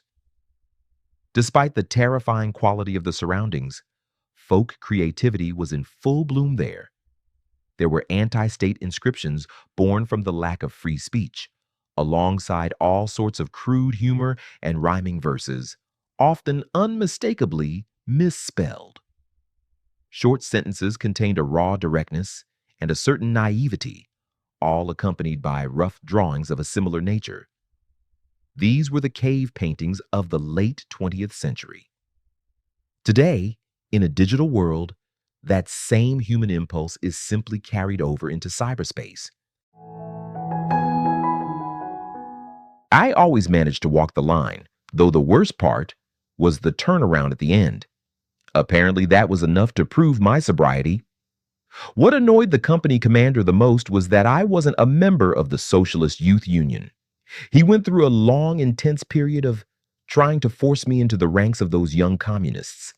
Whenever he finished his shift, he'd have me summoned to carry his briefcase to the gate. He'd deliberately stall, walking slowly and leaning toward me, using a honeyed voice to entice me to sign the application. From a distance, we must have looked like two buddies in green who couldn't bear to say goodbye. He'd explain the benefits and almost tearfully confide how the headquarters was screwing him over because of me. I maliciously led him on, fueling a faint hope. This courtship lasted half a year, during which he promised me exceptional leaves of absence, first 3 days, then a week, then a month. Finally, he promised 2 months, though even he knew he was exaggerating and that I wasn't going to budge. Then came August 1989, the 20th anniversary of our unit's brilliant intervention in Prague against the demonstrators. We were on standby, no leave, just an intrusive, mounting nervousness. The Forged Rose. Nothing is quite as it seems at first glance. At the opening of my exhibition at the Lomnitz Museum in 2014, the local blacksmith, Bedjik Stolin, brought a rose forged from a single piece of metal. His girlfriend was the one who actually handed it to me. The rose moved and excited me. I'm always impressed by people who can do things I can't. Even back in kindergarten, I was troubled by the thought of how to interest the other children, especially the girls. After much deliberation, I decided I wanted to be able to spit fire like a devil. The training was a waste of time. It didn't work, and I was soon completely exhausted. Devils probably get that skill for free by nature. Spontaneously, I looked for other ways to be visible. Over time, painting emerged from that search. Talent may be free, but success is not. There is an immense amount of work behind it. Maybe I'm being unfair to devils, though. They've likely honed their impressive skills for hundreds of years.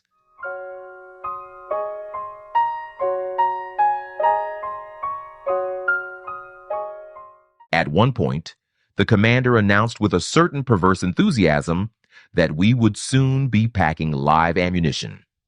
We were to go to Prague to suppress those dishonest anti-socialist elements.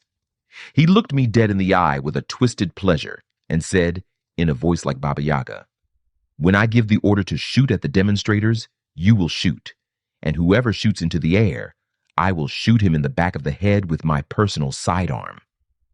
I admit, I was deeply shaken. I could never shoot at my own people, let alone those I sympathized with. Fortunately, they never sent us, but that feeling of pure disgust, that Futhabel, stayed with me. I still had 7 months left before I could return to civilian life. What if they tried to send us on another intervention? I knew I wouldn't shoot at protesters, and my commander was certainly a Bolshevik pig who would gladly kill me just for a medal or a promotion. Desertion seemed like the only solution. I began my preparations. The plan was simple. I'd arrange a solo leave, head from Klekani toward the Vltava River, a mere 15-minute walk from the barracks, and disappear.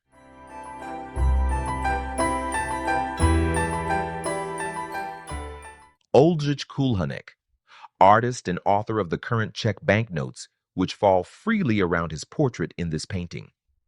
The kneeling girl at the bottom resembles the woman depicted on the old socialist 1-crown coin. I actually found one of those old coins in a park once while raking leaves. Community service, that's how they called it. They called on me so often I could have been titled Chief Nimble Broom. A few extra crowns were always useful, and sweeping in the fresh air provided a wonderful time for reflection. It's a strange, nice feeling to sweep the pavement in front of the museum where my exhibition is currently held, contemplating new paintings to the monotonous rhythm of the broom. The officials tell you there's nothing dishonorable about it, yet you'd hardly catch them out there in a reflective vest, sweeping up dirt and dog poop.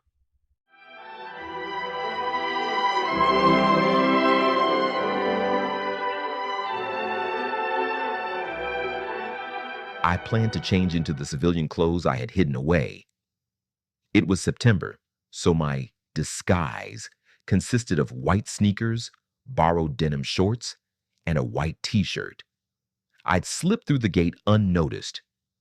On my roommate's nightstand, I'd leave a dramatic note claiming I was going away forever because of a broken heart. Just to be sure, a duplicate of the message would be tucked into the pocket of my old uniform. From there, it was an hour's walk to Tbilisi. I'd find my way through Prague, find some extra clothes, perhaps from a shop or a friend, and travel to Kralovec. Back then, the border was quiet. I was sure I could find a way across. Once on the other side, I'd make a run for my relatives in Vaubzik. My aunt would call my mother to let her know I was safe, but to keep it a secret for now. What weighed on me most was the thought of my mother reading that note. Years ago, she had lost her partner, and now she'd think her son was gone too. From Poland, the journey would lead to the port of Gdansk, where I'd find a place on a ship. The Fireman's Ball. In this painting, there's a familiar face from a very famous film. The Czech classic The Fireman's Ball is one of my all-time favorites. I watch it once a year. The first time I saw it was in 1989 while still in the military. Right in the middle of the story, the doors opened and someone shouted, "42nd Company, out! There is work to do!" We were the helpers. At the time, I had no idea that the great directors even existed. After the changes in our country, a whole wave of hidden films, stories that had been put away for 20 years, finally reached the public. It was a revelation, though I felt a deep silence for those stories that had been kept in the dark for so long. Today, art is made freely, yet I often feel it lacks that certain spark. My paintings probably would have been fine in the past, but I'm grateful I don't have to belong to any unions. Large groups have always made me uneasy. I was attracted to Australia, specifically Melbourne. I liked the city purely by its name. I didn't know anything about it, let alone that in 12 years I would have 2 paintings there at a joint international exhibition. According to my ideas at the time, it was going to be that the Russians would leave their barracks and suffocate everything here with their tanks again. Before I could get going, however, an order came out to redeploy the entire unit to Pardubice. A few months of relative peace, the approaching civil war calmed me down. On Saturday, November 18th, I had 2 young ladies at the gate. Not one the whole war, and now 2. The one came with her younger sister. I sent them home tactically. Nothing came of it. Again, at that moment, I had no idea that I would marry her not even a year and a half later. So I went for a walk with my old acquaintance, Zita. I will return from the walk 23 hours later, adorned with pacifiers. Come an hour later, and I will get the prosecutor. That's how they gave me 21 days in prison. In the meantime, the soldiers called the police to Lomnica.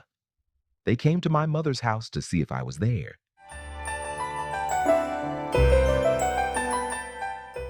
A disparate mess of something strange, which in its result forms a whole. As a boy, I saved up for a small children's printer. Maybe some of you remember it. The individual letters were placed in small wooden tabs, and a short text could be printed using the principle of a stamp. That excited me. I immediately thought of starting to print anti-state leaflets and put them in people's mailboxes, but I was too much of a jerk for that. Until the coup of 1989, I just stuck stamps with Husak upside down on my letters as a form of resistance. I got my first printer for my computer for a large rum in a pub. That was back in 1999.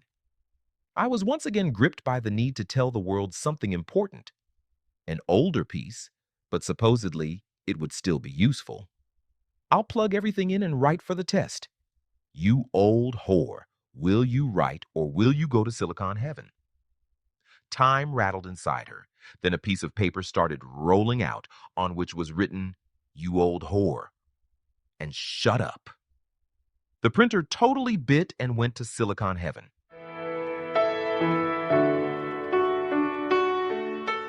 My mother hadn't smoked for a year, but that day, she started again.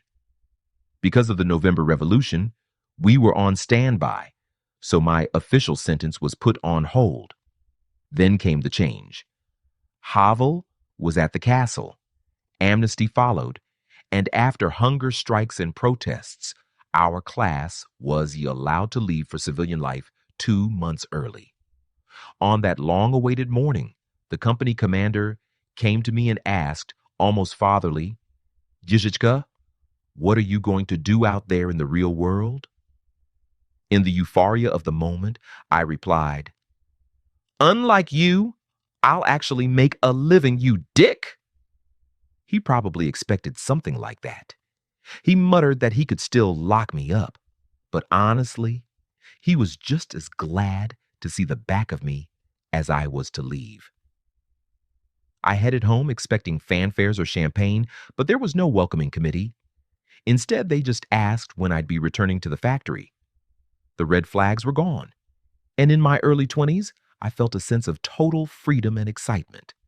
My naivety was understandable at that age. But the general enthusiasm soon began to cool, and people started to gossip and steal even more than before. In 1991, I got married, and 15 months later, my son David was born. A dream on canvas, a materialized dream. I often use visions from that half-sleep state for my paintings. Sometimes these scenes wake me up, and it takes a moment to realize where I actually am. I feel exhausted, as if I've just returned from a long expedition. In contrast, lucid dreams, where I know I'm dreaming, are much better. In that reality, I can move at will and change the course of the story.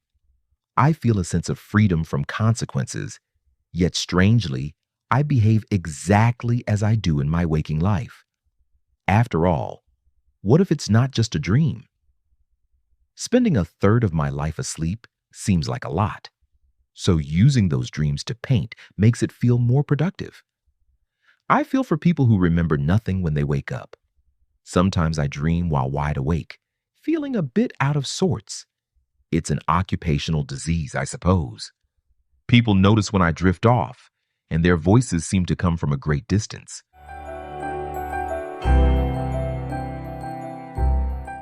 Thanks to a newlywed loan, we bought an old house by the swimming pool. Anyone who has ever remodeled an uninhabitable ruin knows exactly what I'm talking about. New roofing, insulation, windows, floors, the works. By the fall of 1992, we were living there. At first, only the attic was ready. I finished the ground floor the following year. Money was tight, and the work was endless, from sunrise to sunset. There was simply no time to paint until 1995. Even then, oil paints weren't available in Lomnus. I had to hunt for them in surrounding towns. There was no one to advise me on the basics, how to stretch a canvas or prepare a primer. Today, in the information age, I just look it up online and compare prices. I still regret that I painted over my very first works to save on materials, though fortunately, the better ones survived. I was being crushed by the constant wheel, a full-time job, working on the house, and then painting for an hour or two late at night. Around that time, I shared a secret with my mother. I'll stay in a regular job until I'm 30, but by 50, I will make my living only by painting. She was quite amused. After all, 20 years is a long time. We'll get to that later. Grandpa Komaric, one of my favorite Czech actors. In the film Seclusion Near a Forest, there is a famous quote that gave this painting its name. The character of Grandpa Komaric is so completely believable. A great painting or film has the power to evoke an indescribable feeling, a sense that you know a specific situation, person, or place intimately. Maybe you can even recall the smell. Our perception of space changes over time, too. As a child, my grandmother's yard seemed vast. The space under the kitchen table felt like an entire kingdom. Back then, my ideal old age looked like this: a rocking chair, a loud cuckoo clock on the wall, a pipe in my mouth, and a bottle of beer on the table. Today, I wouldn't want any of those things. Then came the shift in puberty with a much darker vision. I'll die in a pub before the bill is paid. I've gotten over that too. Right now, my only wish is that when my final hour comes, I won't be too surprised, and that someone close to me will be standing by my side. In 1997, my son Daniel was born. Even though I was 27, I still took it for granted that we had two beautiful, healthy sons. How could it be any other way? I remember being a bit confused, wondering how I could possibly love my second-born as much as I already loved David. But then, in the maternity ward, I held Dancha in my arms for the first time. He looked up at me with a twinkle in his eye, and I knew instantly I would love them both equally. Around that time, I bought an old Trabant station wagon. It aged slowly, just like me. I also got my first computer, an older model that, by today's standards, had absolutely ridiculous specs. As a family, we lived well, I hope. Still, my job as a warehouse worker wasn't fulfilling at all. But then again, whose would be? Twice a month, my wife allowed me to go to the pub. I remember it was January. I was walking home after a few beers, not drunk, but not entirely sober either. My mind always wanders on those walks. I recapped my life. I'd fathered two sons. I hadn't built a house from scratch, but I'd turned a ruin into a beautiful home, which is perhaps even harder. I'd planted countless fruit and evergreen trees. As I walk through Lomnus, I often struggle to understand why some of the old villas have such sad stories. They looked neglected when I was young, and unfortunately, they look even worse now. I only know their glory days from century-old photographs. So much passion, hard work, and money was once poured into those decaying walls. Paradoxically, they capture my attention more than the well-kept ones. My imagination runs wild, thinking about how I'd fix them up, and especially where my spacious, light-filled studio would be. Every time I visit someone's apartment, I immediately look for a spot to put my easel. It's a bit of an obsession. Sometimes I look at a person and think only about how I would paint them. Once, quite unintentionally, I found myself staring at a young gypsy girl in a pub. She must have misread my gaze, because after a while, she quietly sat down next to me. On her palm, she had scrawled a conspiratorial question in pen. "Are you married?" I had a driver's license. My military service was long behind me, and I had a job. But I was desperately unhappy. I felt it in my bones. I was in the wrong place. At work, I was literally overcome by dizziness and a crushing sense of anxiety. It felt like being a perfectly prepared hockey player in full gear, standing in the middle of a soccer field during a match. One idyllic winter night, with a light snow falling and silence everywhere, I deliberately pulled over by a road sign. Until that moment, I had been a complete atheist, yet I found myself looking up at the sky, asking God, seriously and with all my heart, to either take me right then or show me the way. It's a strange thing. In life, we often cry out to fools, but when we finally appeal to the divine, we mean business. I lay there for a while. It's hard to write about that experience, but anyone who has felt something similar knows exactly what I mean. The sky opened slightly like a curtain.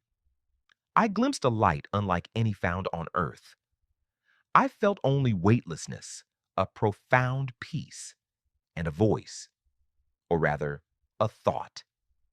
It told me that I still had plenty of time and that there was work ahead of me entrusted to me alone. In that voice, there was infinite perspective, kindness, and all-embracing love. Above all, love. The Old Cottage, a small house in Staralomnica, where we visited relatives as children. I can still recall the smell of that old place, where time seemed to have stopped. The scent of garlic toast and tea with a drop of rum. My model for this was Bara, my friend's daughter.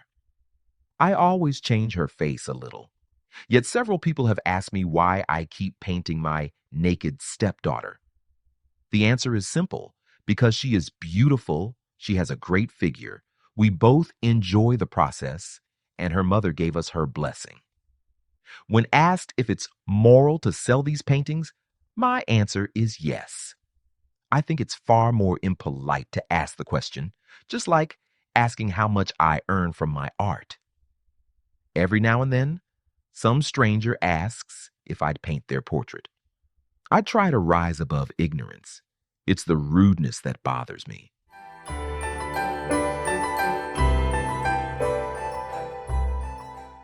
The voice also told me that I needn't be afraid to pursue my goal. If I do what I love, it becomes my message, my mission in life, and I will be helped. It all happened so suddenly that the next day, I began to doubt it. But with every doubt, a sting of shame tingled inside me. Soon after, on the night of February 12th, I had a magnificent dream. I was walking through a cold, unfriendly marble corridor filled with columns and a deep sense of loneliness. From the distance, I heard the rhythmic clatter of hooves. A giant grasshopper galloped toward me, light and graceful. As it passed, I leaped onto its back. It had no saddle, so I threw my arms around its neck. My hands slipped lower, and I felt the softness of a woman's breasts. The grasshopper began to accelerate, the columns blurring past us. A military patrol tried to block our path, shouting orders, but I knew I wouldn't let go. It wasn't even possible anymore. We galloped past them and looped. Suddenly, we were floating over a breathtaking landscape that smelled of freedom and adventure. And then, at the best possible moment, the alarm clock rang. Time to pull on my blue jeans, hop on my bike, and head to work. The White Rider. This is a bit of a fable, if a wooden chess piece can exist in a fable, that is. Usually fables are for literature, but there is a clear personification here. The White Rider stands as a symbol of purity, of cool reason rising above a severed pig's head. We all like a pig on our plate, but it's hard to affectionately call someone a swine or a sow. Here the pig represents materiality and consumption. The monkey, on the other hand, is aggressive, pissed off, and perhaps the most human-like of all. All three are intelligent mammals. Perhaps they share our traits. Perhaps we can each choose which one we represent. People like the painting, but no one wants it in their home. Speaking of elections, I was walking across the square once, slightly tipsy. A lady with election leaflets stopped me and asked who I'd be voting for. Just to be a provocateur, I jokingly replied, the NSDAP. She looked at me with an innocent smile and said, "Oh, I don't know them. What are their current preferences?" I just blurted out, 39%.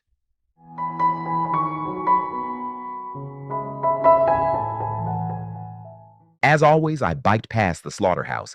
There, four butchers were using sticks to force a cow to stop resisting and get out of the trailer. The men were shouting, dragging her this way and that. At that moment, I felt a deep sympathy for the cow. I didn't want to go anywhere either. I couldn't stop thinking about it at work. But I am not cattle. Around 8 o'clock, the manager came by. I walked into his office and handed in my resignation. He offered me a raise, but my decision was unbreakable. I didn't even finish my shift. I just went home. At home, my move wasn't exactly met with understanding, but the fall was coming, and I had my first exhibition at the Lomnus Museum to prepare for. I could finally devote myself fully to painting. A few months passed, and the exhibition was ready. Before it even opened, Mr. Erich Inselsbacher from Austria arrived at the museum. My paintings intrigued him, and the museum director, Mr. Jan Drahonjovsky, introduced us. The only thing missing was the German language, the very language they wouldn't let me learn in elementary school. The few words I knew from The Good Soldier Schweik or old war films weren't enough. Still, anyone who truly wants to communicate can do so without a large vocabulary. And besides, numbers can always be written on a scrap of paper. I had met the right person at the exact right time. The factory bulletin.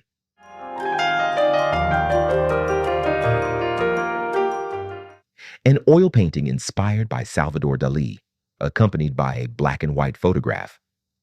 Someone had given me an old frame containing a diploma and this photograph. For a long time, I couldn't figure out how to use it. It deserved to live on. The inspiring Dali and his admirable works are meant for more than just mere copying. Inserting a photograph directly into a painting can create a fascinating result. Having worked in a factory for years, I am intimately familiar with that environment.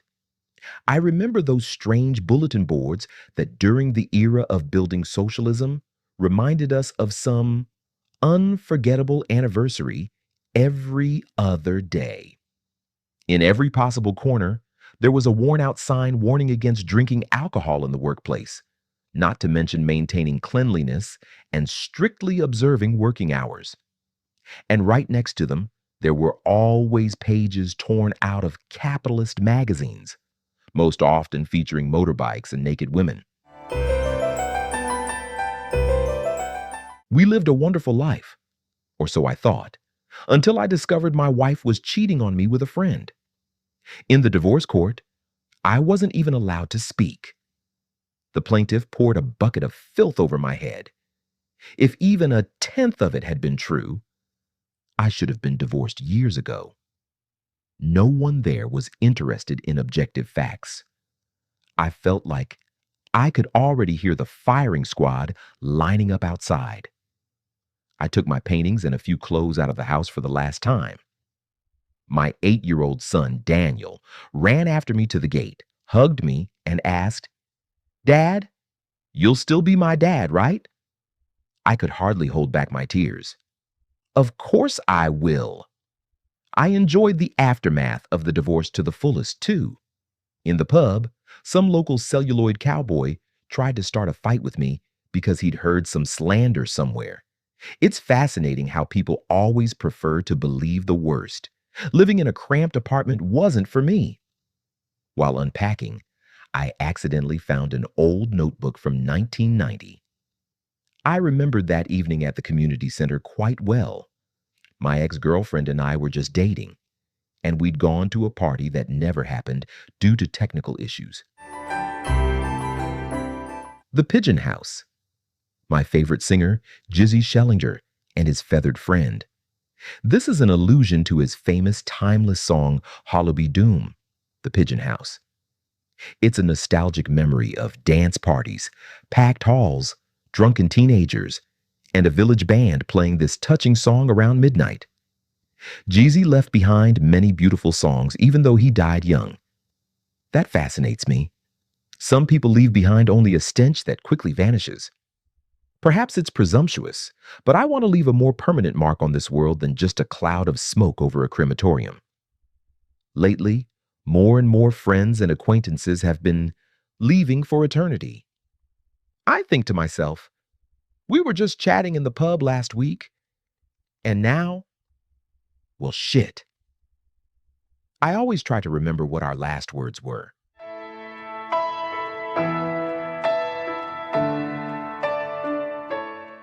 I saw a woman reading someone's palm, and out of pure mischief, I asked her to read mine too. First, I wanted to test her on my past, just to check. Surprisingly, she was accurate. The present and future went something like this. I would marry the girl I was dating. We would have 2 sons together.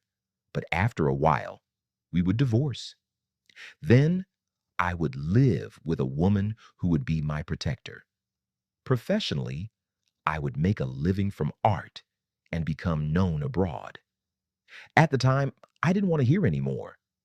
I didn't really believe in such things, yet so far, every single word has come true.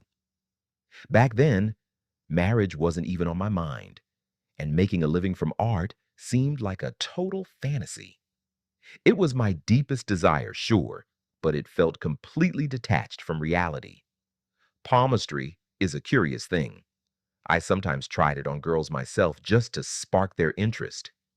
When a trusting young lady entrusted me with her palm, it was a perfect first contact, a signal. I'd always come up with vague general predictions that could apply to just about anyone.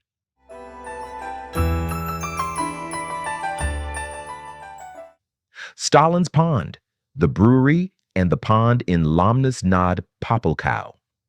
Today there's a bus station where the water used to be. A black and white photo of Lomnus with a body of water I can't even remember served as the inspiration for this stylized, embellished painting. Only recently did I read that in the 1960s, the comrades threw a statue of their supreme leader into that pond. Jugashvili might still be down there, waiting to be rediscovered. Maybe one day the pond will return and we'll sing a new tune about Stalin's waters. When I have a hangover, I like to watch documentaries about World War II. I selfishly realize that my temporary discomfort is completely trivial and will soon pass. I am also reassured by the fact that we live in a far better time. Most of it came down to problems with parents, a misunderstanding of my surroundings, a deep sense of loneliness, and an urgent need to realize my own uniqueness. Many women are vulnerable to flattery, though in my case, it wasn't flattery at all. I simply like almost every woman I meet. It's not a lack of taste. Every girl, every woman has something charming about her. After my divorce, I hated sleeping at home alone. The numbers of new discoveries began to multiply in my mobile phone, fueled by far too much alcohol. Then on a morning trip to the pub, I ran into Liba. She was heading to the swimming pool with a friend. What's the point? Well, I'd liked Liba since I was 14, back when I saw her dancing at a party in the Sokolovna. I was 14, and she was already 21. A lifetime of a difference back then. Interestingly, I once picked up my ex-girlfriend in front of a pub while I wasn't exactly sober either. But from the start, I treated Liba differently than my short-term acquaintances. I didn't immediately drag her away for a private viewing of my paintings. I just slowly drifted into a new relationship. Was the destiny written on my palm finally coming true? A new stage of my life was beginning. Amadeus, Wolfgang Amadeus Mozart, and Antonio Salieri. For this painting, I used the faces from Milos Forman's famous film. I love listening to classical music while I work. As a musical layman, I was fascinated to find that Salieri's music isn't bad at all. Sometimes I listen to Vivaldi, Bach, or Mahler. Once, Tchaikovsky's Swan Lake got me so excited that I hummed the melody quite loudly in my sleep. Lately, I've started talking in my sleep too.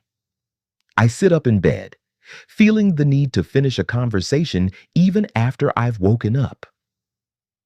In the morning, I have no idea what I was talking about. I wonder if Mozart ever composed music in his dreams.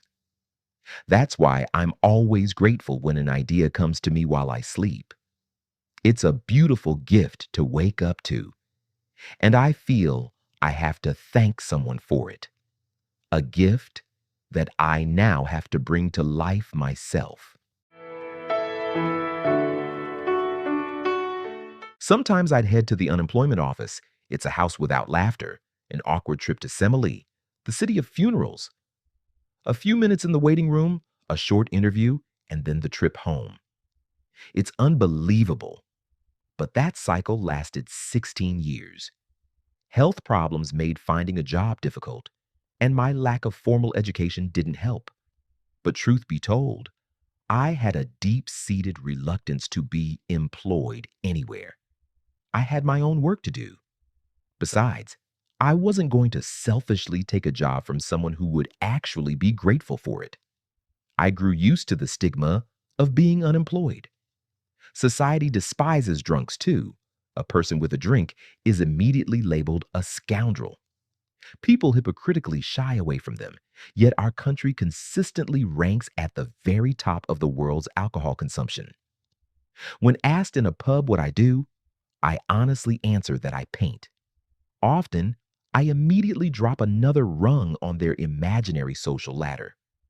Suddenly, I'm lumped in with Havel and those free-spirited artists and students whom they blame for how their lives turned out. They don't even let me speak. To them, everything is already settled. The Beatles and Večerníček. This painting was inspired by the cover of the final Beatles album, 1969, but also by Lomnis nad Popelkou, the legendary cartoon character Večerníček, 1965, and the troops passing through in the 19th and 20th centuries. Večerníček celebrated his 50th birthday the year I painted this. He was a constant in my childhood. I remember how it annoyed me as a kid when I wanted to speak, but adults always interrupted. As an adult, I stand at 168 centimeters, and I still feel a certain disregard at times. When someone makes a comment about my height, I simply reply, "It's better to be short than to be an idiot." Suggesting to someone a head taller than you that they aren't very bright is brave, perhaps, but rarely useful. Still, I'm in good company. Bruce Dickinson, Charlie Chaplin, Dustin Hoffman, Louis de Funès. Many greats were of smaller stature. I belong to a very select club. People love to blame others for their messed up lives. I might complain a bit in my writing too, but only in the sense that every setback moves me forward. Sometimes I regret a situation, only to find later that the accident was a positive intervention of fate, if such a thing as fate even exists. The divorce truly threw me. A divorced man is an easy target for officials and social workers. Some pearls actually flew out of their mouths, like the suggestion that I should get a haircut, then maybe someone would hire me. Or that I shouldn't be surprised my ex-wife didn't trust me with the children because of my beer belly. It felt like a female mafia. He's divorced. Let's kick him. He must have tormented that poor woman, so let's make him pay. I was blowing my own trumpet like never before, but I didn't even enjoy painting in that apartment. The booze was inevitably pushing me toward trouble. Reality was fading, And in moments of sobriety, the apartment began to feel haunted. It was creepy and insidious. I'd try to sleep, but I'd hear voices from the neighbors. What could they possibly talk about for so long? Was the TV on? Over time, I became convinced they were only talking about me, and not very kindly. My hand. My right hand painted itself. It's also attached with a hammer. So the left hand must have had a finger in this, with another hammer. Or perhaps everything is different. Regardless, the right hand feeds me, so it deserves to be visible. But I use my left hand for many other favorite activities, so maybe next time. I have a nice scar on my left palm.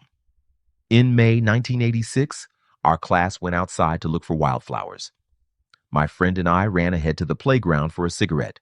While jumping off a swing, I accidentally caught a hook. The teacher almost fainted, and they rushed me to Nova Paca for stitches. As the doctor gave me the injection and started sewing, the radio reported on the Chernobyl disaster for the very first time. He spent half an hour on those 8 stitches.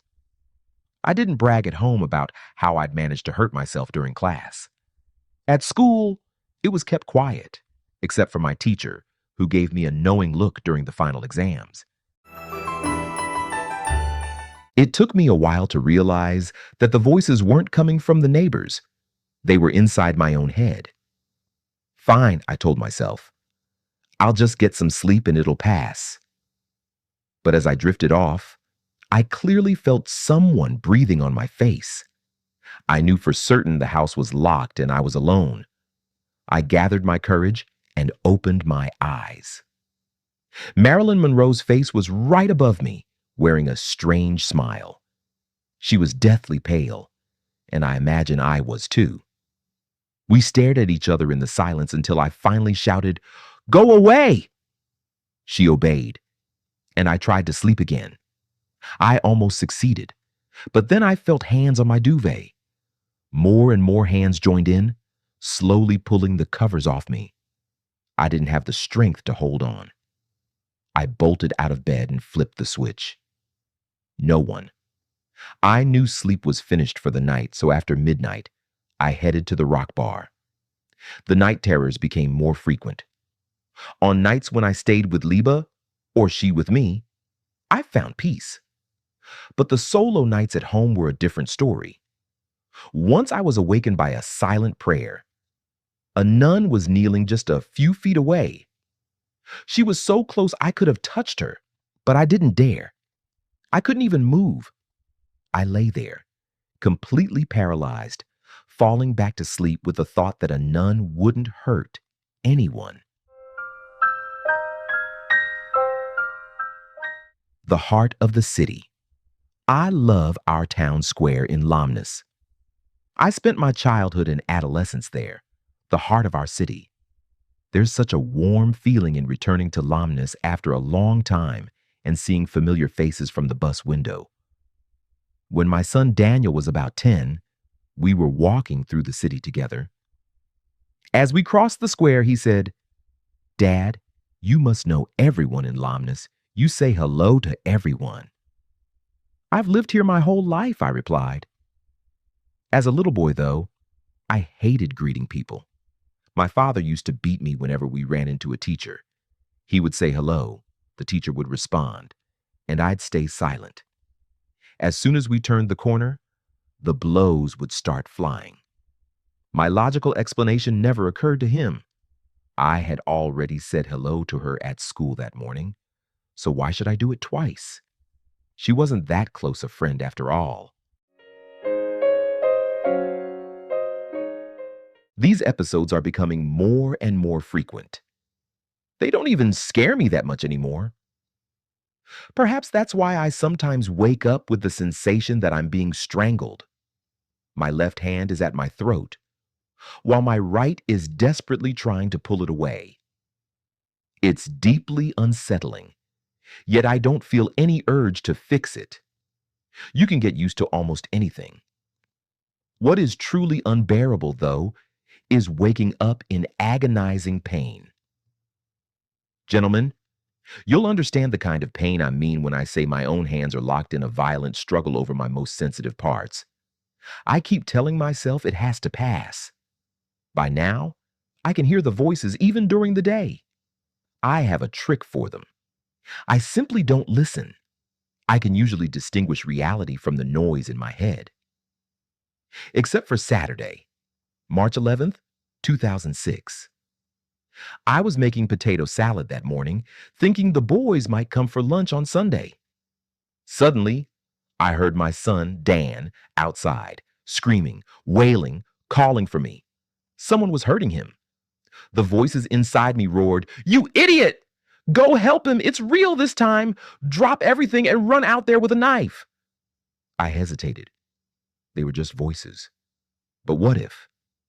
I grabbed the largest knife just to be safe, hid it discreetly along my arm, and stepped outside.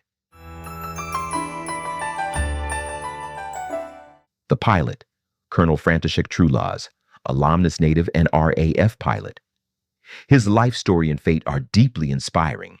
It always moves me when I encounter an important figure from our town's history or present. I feel a pang of sorrow when a local speaks disparagingly about our town. Usually, they are someone who hasn't accomplished much and ostentatiously overlooks the success of others.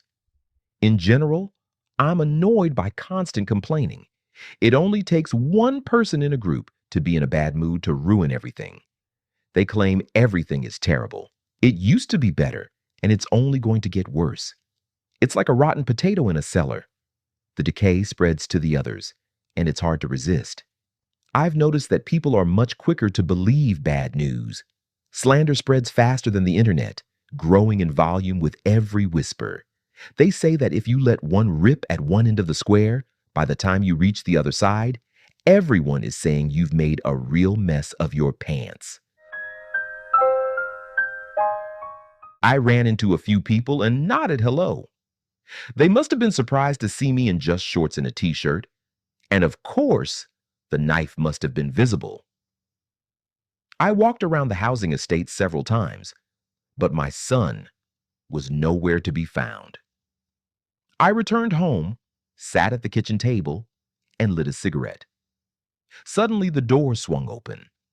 3 police officers, a doctor, and a paramedic from the emergency services entered and quietly surrounded me. The doctor immediately demanded to see my left forearm. I tried to explain that I'd show her my arm, but it had to be the right one. Finally, she understood that she couldn't find a vein on my left, so she gave me the injection in my right. I thought that was the end of it. Within moments, my body turned to rubber. I couldn't utter a single syllable. They hauled me to the ambulance, and I felt like we reached the asylum in Cosmonosi in 30 seconds. At reception, they asked for my name. I knew it, of course, but I couldn't get a sound out. The clerk, that monster, simply wrote in his notebook that I refused to communicate. They took me to the ward. They didn't have pajamas in my size, so the nurse brought me a small pink set from the women's department and a Mickey Mouse t-shirt. Fine, I thought. I'll sleep it off and head home in the morning. Zimmermann's C. Just as the legendary Jara Zimmerman gave the people of Prague a C, I give a C to the people of Lomnus. It's strange how often I dream of our town. It would be understandable if I had moved away and felt homesick, but I'm still here. In my dreams, I meet deceased acquaintances and talk to them about ordinary, everyday things. During the conversation, I find myself wondering how to sensitively break the news to them that they are already dead. Often, I discover a new pub in my dreams, and I'm surprised I never knew it existed. I'm full of anticipation. I can hear the chatter and smell the smoke. But just as I open the door, the dream vanishes, leaving me impoverished and disappointed. Or on the contrary, the pub is full of friends who are no longer alive. They laugh hysterically, and I truly don't know whether I should join them. Then there is the other nightmare. Tuesday, August 20th, 1968. A late summer evening. I meet people in the street, and I cannot find the words to tell them what awaits them in just a few hours.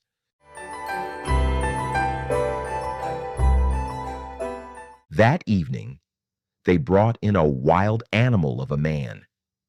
He got a sting too and was promptly tethered down. He howled like a wounded beast all through the night. In the morning, on the condition that he'd be good, they loosened one of the straps on his leg. I have never seen anyone scratch themselves with such profound relief. It was then that I made a startling discovery. The doors on our side had no handles.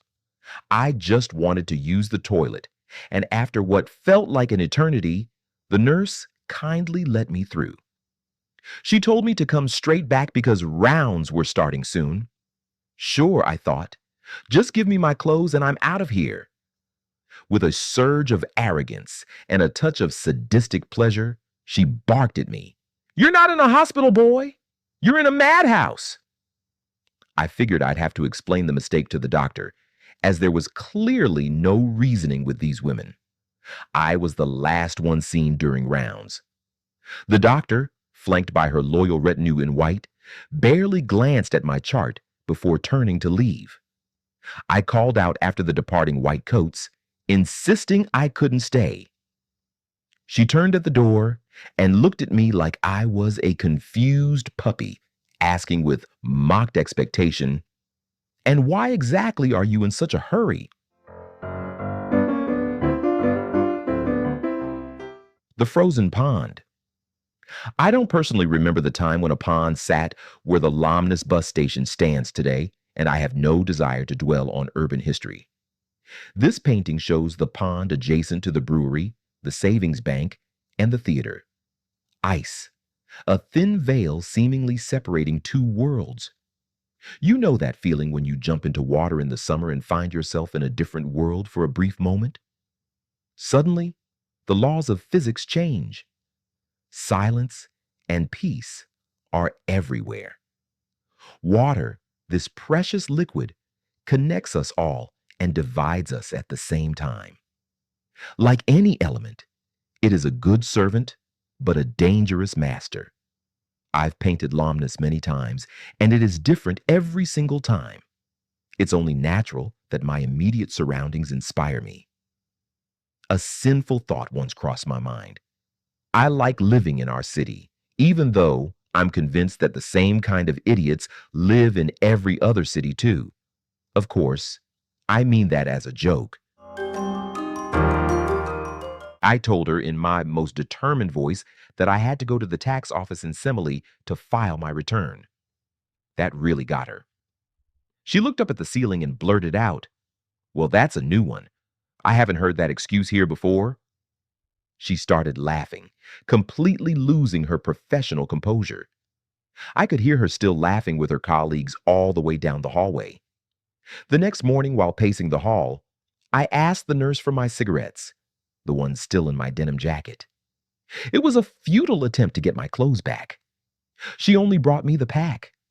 My fellow patients immediately swarmed me, begging, and within seconds, I was down to my last one. I didn't waste any time. Whenever a member of the staff passed by, I'd try to explain that I wasn't crazy and that I had to get out. Let me share a small piece of advice with you. Never, ever tell people in a mental institution that you aren't crazy. There is nothing more useless in this world. Suddenly, word spread that a patient had lice and we were all going to have our heads shaved. That was the last thing I needed, going home bald. Fortunately, after examining my hair, the nurse was convinced that neither lice nor fleas found me particularly appetizing. Natalka. She was born at exactly the right time. It was 6 months after my divorce and my first month in a new relationship with Liba. I had always wanted a sister or a daughter, but I certainly didn't expect a granddaughter so soon. We went to greet Liba's first grandchild. Bara, a first-time mother, was pacing the apartment with a screaming Natalka. She'd been fed and swaddled, yet she wouldn't stop. The new grandmother tried to comfort her, but nothing worked. I usually don't interfere, but they placed her in my arms anyway. Most babies have those slightly cloudy, mischievous eyes. Not Nady. She stopped crying instantly and stared at me with beautiful blue eyes, eyes that seemed both accusing and searching. She blinked those incredibly long eyelashes a few times, and I was instantly and endlessly in love with her. I know this sounds crazy, but I have a powerful feeling that we knew each other in a past life, and it was only a matter of time before we met again. In the end, there was no haircut. They probably couldn't find the clippers, or the nurses just didn't feel like it. I did manage to get a bath, though. I'd been on some kind of waiting list for that. The next day, hygiene began. I didn't mind the lack of privacy as much as the superior attitude of the staff. I walked into the washroom, where a filled bathtub sat in the middle of a tiled room with a chubby maid standing beside it. "Get in!" she barked. I hesitated for 2 seconds. The all-encompassing stench of the asylum and the feeling of being covered in filth made the decision easy. I dove in naked, but the moment I pulled my head above water, she screamed, "Get out! You're not the only one here!" I didn't even ask for a towel. They probably hadn't heard of those since the Middle Ages. That cleaning lady surpassed every other employee in her aggression and hysteria. I suspect she was a former patient. Watching TV in the hallway was just as grim. It felt like a burnt-out railway station. Forget all those cheerful movies about madhouses. The atmosphere is nothing but gloom. The portrait. Another person I met at just the right moment was Vlastik, who pushed me toward going freelance. Portraiture is a fascinating, specific challenge. I love capturing a single moment in the life of the person I'm about to immortalize. Women, in particular, perceive themselves through a certain shift. They are rarely satisfied with their reflection in a mirror, let alone a photograph. They are incredibly sensitive about their hair, their style, and their clothes. Occasionally, I get offers to paint a woman nude. With few exceptions, most of these offers come from women whose zenith is far beyond the visible horizon. In exchange, they promise pleasure instead of payment. I have no desire to paint for free, only to then toil on someone else's land. Some offers simply arrive decades too late. The silence was only broken by the occasional crowing or the imitation of a wolf's howl. I didn't even have slippers, so I sometimes stepped barefoot into something wet on the floor. I didn't even want to know what it was. The only real excitement here was the food. We didn't all get the same thing. It probably depended on our diagnosis. I got mashed potatoes and a piece of meat. A guy who looked strange at first glance sat across from me. He only had a pitiful amount of porridge on his plate. Suddenly, he reached over, snatched the meat right off my plate, and stuffed it into his mouth. He looked at me triumphantly, and I just thought, fine, maybe he's on a diet. Hope he has a good time in the bathroom later. The next day, it almost happened again. He rushed over to me immediately. As a preemptive strike, I brandished my fork, making it clear that the meat on my plate was mine. Unfortunately, I didn't notice the nurse standing behind me. She quietly noted in her book that I was behaving aggressively toward my fellow patients. That made me angry, but also a little ashamed. What worried me most was the uncertainty. I had no idea when I'd ever get out of here. Fortunately, the shifts at the nurses' station rotated, and I eventually managed to pick out a young nurse who seemed reasonable. The Good Natives, All My Good Countrymen, Všichni dobří rodáci, directed by Wojciech Jasny. Since it was a vault film, I didn't see it until the spring of 1990. It completely captivated me. I wasn't at all surprised that the comrades kept this gem out of the cinemas. At the same time, it made me curse them. How did they dare forbid people from watching films that truthfully and poetically captured our history? Today, it's mostly about money. Art, politics, and money don't really mix. I have maybe 2 or 3 paintings with a slight political touch, but it's not something I enjoy. Film is an emotional matter for me. Some films, as they age, gain a certain patina and become cult classics, though I don't particularly like that word. It also annoys me when people worship something or someone. Czechs usually describe themselves as atheists, yet I still hear, "Oh my God," or "Jesus Christ." I even say it myself sometimes without thinking. When she was alone for a moment, I managed to convince her that I desperately needed to make a phone call. "Patients aren't allowed to do that," she replied. I explained that I didn't even have a toothbrush or anything to walk in. She ended up lending me her old work shoes. Luckily, I have small feet. She asked for the phone number conspiratorially. I was the only one who knew it by heart. When my mother picked up, her first question was whether I had escaped. "No," I said. "I just need my brother to bring me some toiletries and slippers." After hanging up, I immediately began massaging the ears of the trusting nurse, telling her my family would come to sign me out the next morning. In the morning, they finally gave me my civilian clothes. I felt like I had to walk another 30 kilometers through those endless corridors before I finally passed the gate. A normal person probably would have given up. Within a few days, I hoped everything would be back to the way it was. The talking bush. Sometimes I drink more than I paint. On my way home to the housing estate one night, I jumped into the bushes to relieve myself. Suddenly, the bush started talking to me.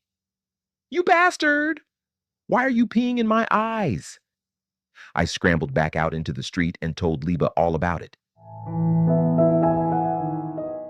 The Dalai Lama. Around the time I painted this, the Dalai Lama visited the Czech Republic, and there was a massive media hype. I generally don't like to paint politically motivated works, and I certainly don't want to offend anyone. However, for many years, I've smoked filterless cigarettes that have a very similar color scheme on the box. I carried that little idea in my head for years, waiting for the right moment to put it on canvas. I firmly hope that a man of his stature has a sense of humor. So I will take the liberty of using his wise quote: "As a result of the imperfection of the world, we are all imperfect." The Dalai Lama. Liba can always tell when I've been talking to Ozzy Osbourne in the pub toilet. I try to explain that I don't mind, even if he cursed at me in Czech, a language he definitely doesn't speak. It was even worse when we went to a plastic People of the Universe concert. To save on the entrance fee, I suggested going after midnight. I got so drunk that I couldn't even manage the stairs. I took them in one blur. Somehow, I survived the climb and made it to the bar. During a break, Vratislav Brabenek, a member of the band, approached me and asked if I even knew whose concert I was at. That caught me off guard, and I blurted out that I didn't give a damn. But that wasn't true. I'd been looking forward to seeing them for years. What else could you expect from me back then?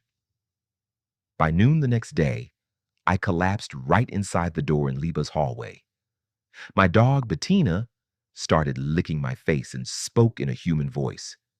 "Danique, you're a human. Go lie down in bed." I woke up just as Liba was coming home, but I was already lying on the couch in the living room. I stared blankly at Bettina. who was no longer speaking, and I couldn't make sense of the situation at all. I didn't want to go to therapy. I didn't have time for that. The Square and the Reformer. When I didn't have much money for canvas, I had the idea to use the bottoms of wooden crates from the local market. It was a way to recycle the material. Here is the upper part of Lomnus Square again, the town hall on the left and the statue of Jan Hus on the right. Perhaps I'm influenced by the fact that I grew up on Hus Square, but his unwavering faith has always fascinated me. I believe in God, and I believe that my work has meaning. I couldn't paint or exhibit my work if I wasn't absolutely convinced of it myself.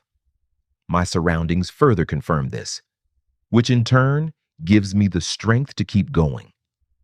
Today, I can't even imagine my life without faith in painting. Like everyone else, I make mistakes, and sometimes I doubt whether it all makes sense. But those are just weak moments that quickly pass. And I look toward the future with optimism once again.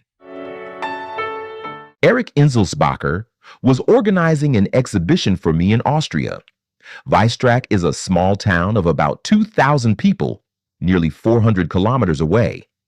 My girlfriend Lieba's daughters drove me to the border at Dolny Dvorzhty, Barunka at the wheel, and Aneta for company. Eric was supposed to pick me up there. I stood alone at the border while passing trucks honked and flashed their lights at me.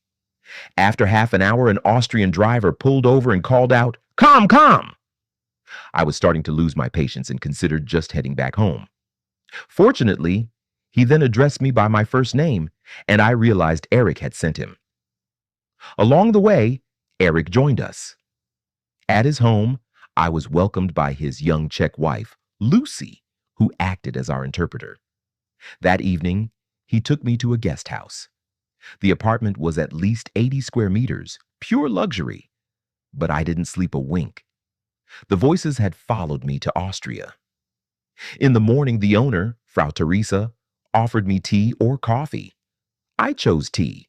It was scalding hot, and my hands were shaking so violently I couldn't even take a sip, despite the table being laid with a feast. Slade, Noddy Holder, a laughing legend. The English singer and guitarist. Their music is forever linked to my father and his company car, a Volga station wagon. During the summer holidays, he would sometimes take me along on his business trips. I was never too lazy to get up at dawn just to head out into the world, even if the world only meant the borders of our republic. Dad looked important behind the wheel, smoking a strong Sparta cigarette. I sat beside him, not even 12 years old. If there wasn't some other factory worker sitting with us, he'd let me shift the gears. I used my left hand. I didn't care. I thought to myself, what a beautiful profession. No buzzing of machines, just freedom, music of my choice, and a cigarette. No teachers, no homework. But it wasn't my path. My choice is to create. I don't want to reach the end of my life feeling ruined or exhausted, having never lived to the fullest, according to my own vision. Every time I wanted a drink, Eric would look back and ask if I needed anything else. I went outside just to have a smoke, and I could hear Frau Teresa asking him why I wouldn't eat or drink. In a soothing voice, he tried to explain my life situation to her. Before the opening, Eric asked if I would paint live in front of the audience. The idea was upsetting, but I felt so deeply indebted to him that I finally nodded. The subject was mine. The day before, we had driven past a field of sunflowers. Eric was excited, so we drove 15 kilometers specifically for 7 of them. I waited for him to just stop and pick a few, but instead, he went straight to the owner of the field and officially bought them. I felt a pang of shame. I was raised in a time when everything belonged to everyone. I couldn't imagine walking up to a collective farm chairman back home just to ask for 7 sunflowers. At the exhibition, My interpreter, Lucy, couldn't be by my side every second. People kept coming up, watching me paint and trying to chat. The Lomnus Metro, a bit of a visionary painting, clearly an exaggeration. I loved the piece, and locals started calling out to me, "Ah, the Lomnus architect! Where's the next stop? Will it go all the way to Prague?" That wouldn't be so bad. I don't like to travel much, which makes coming home all the more precious. It's a curious thing. Every time I'm in Prague, I'm guaranteed to run into someone from Lomnus. It's also strange that it's the exact same distance from Lomnus to Prague as it is to Wałbrzych. Cities change fast. Even in Wałbrzych, the old mining town, the men no longer wear those strange work rims, and my mother no longer takes me to visit. The locals there, the Pashonki, don't shout, "Pepik has arrived" anymore. Aunts I'd never even met would immediately hug me and demand a kiss, leaving me with the lingering scent of their lipstick. Old times. What can you do? You can't put back what you've already squeezed out of the tube.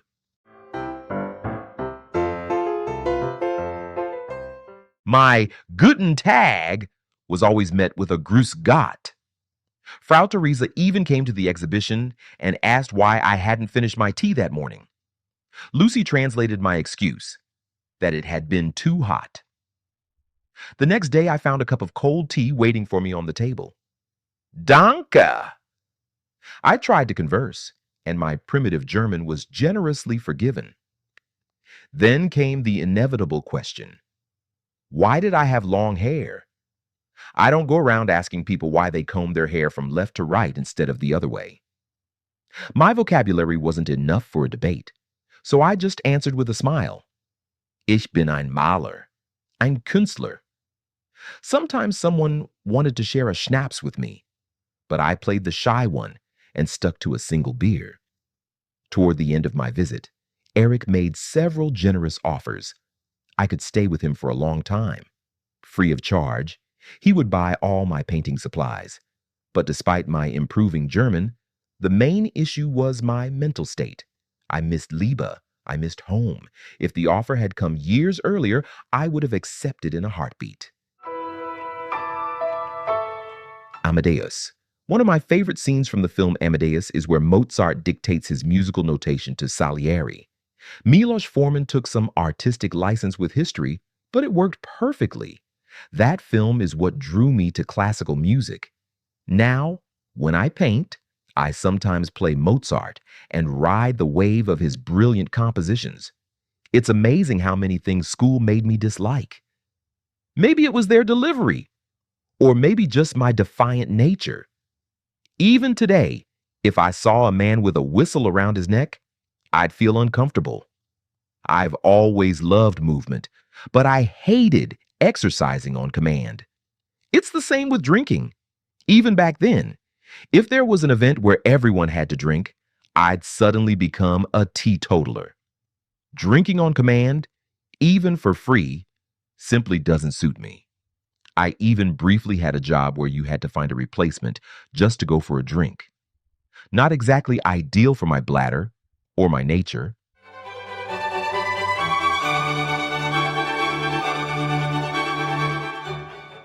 Austria is beautiful. Everything is incredibly tidy and clean. Everyone was polite to me, perhaps a bit formal, but still quite kind. When I look back at how I once wanted to emigrate, I have to laugh. Back then, I was young and had no obligations. Now, I was being offered a life on a golden platter with the chance to sell my paintings. Yet, at that moment, I felt I needed to be close to my young sons and to Liebe. In retrospect, I should have accepted, at least for a while. Fortunately, the door remains open.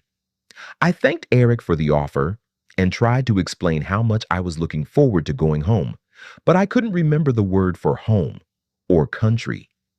Instead, the word fatherland slipped out of my mouth. Eric just raised his eyebrows and sighed. "Oh, Hitler. I've had more than a few of those German blunders. It's easy to confuse words like Weihnacht, Christmas, with Kristallnacht. It's a very difficult thing to explain away. Even as I was leaving Westrach, I added, Grüß dein Freund Heydrich. Greet your friend Heydrich. It sounded like an outright provocation. I confused Czech names, let alone German ones. Charles Bridge. The tragic fate of an actor with a magical voice, Jan Tiska, and the bridge itself. Charles Bridge has an absolutely magical, almost fairy tale effect on me. Perhaps it's just something in my subconscious, but when I stand there with the Vltava flowing beneath me and look up at Hrachani, I feel precisely and powerfully that I am Czech. Our nation has faced many threats throughout history, often fighting amongst ourselves. In the end, everyone has to deal with their own battles. I struggle with alcohol and with painting. I used to see drinking as relaxation, but it's a relaxation that demands time and money. Health, of course, is impossible to calculate. What matters isn't how much I drink, but how much I paint. That's why I love the quote by Dr. Yaroslav Skala. All talented people created their works not because they drank, but in spite of the fact that they drank. As a nation, we are at the very top of the world in alcohol consumption. In the first grade of elementary school, we were given pictures instead of name tags to identify our lockers. Mine was a mug. What else is there to say?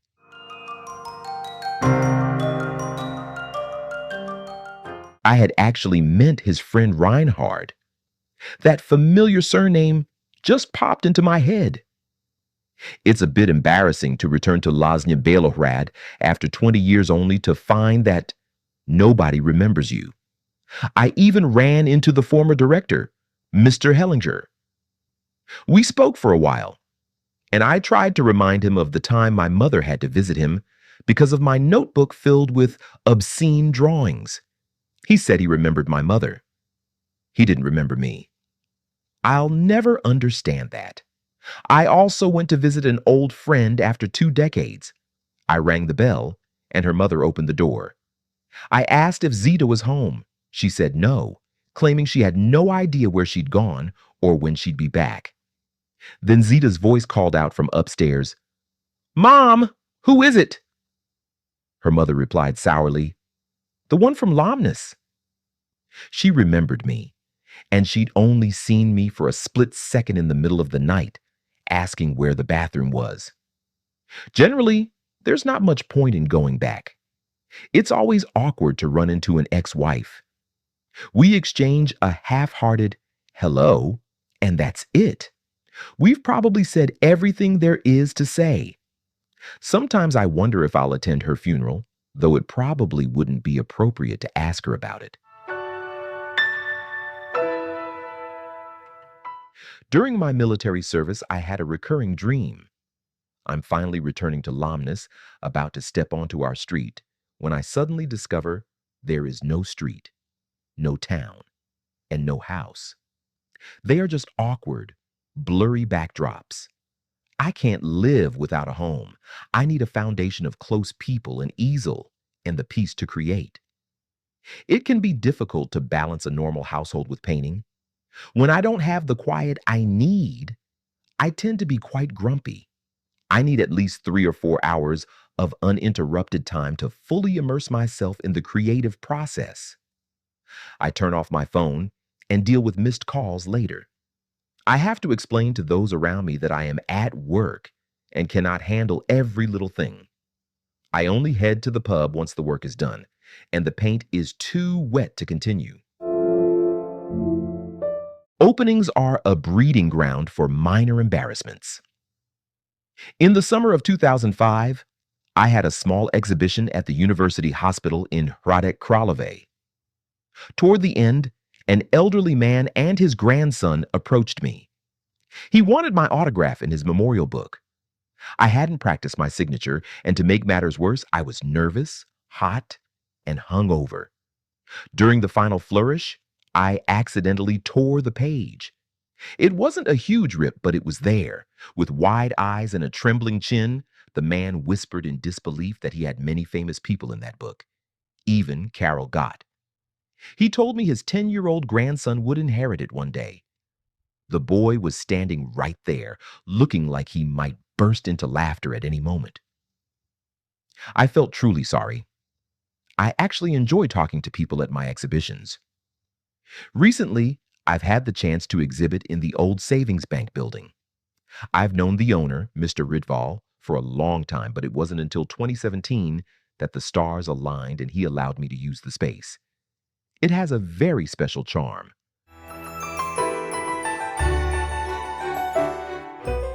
Pounding the barrel, memories that come flooding back. It was normal for us children to sprinkle a bit of that Superman Lennon into everything. When I was 5 or 6, he seemed menacing and terrifying to me, something like a hellhound without horns. Stories about how he took everything from the evil rich and distributed it among the righteous workers only confirmed my suspicion that he must be linked to hell.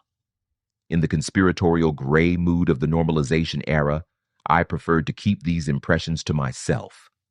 People spoke one way at home, especially when the adults gathered, and entirely differently in public. There was a general fear of crossing the red regime. To this day, I fear a fanatical crowd most of all. Many people don't even want freedom. They are united by a desire for slavery. People instinctively gravitate toward a strong ruler, secretly swearing under their breath, perhaps, but otherwise keeping their mouths shut and quietly waiting for whatever crumbs might fall from the table.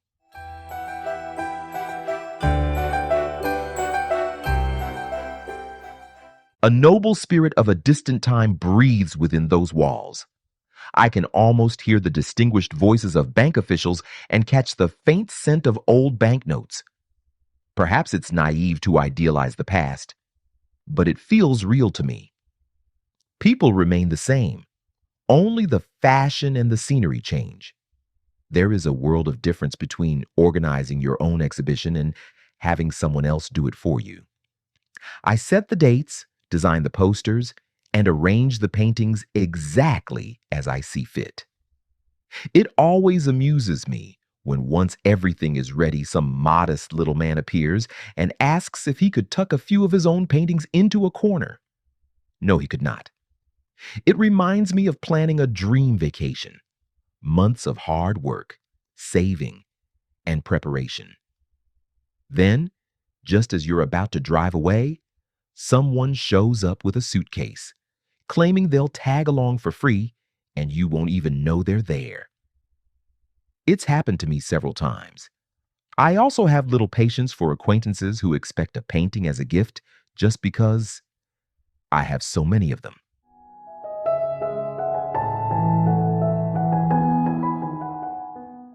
David, my firstborn.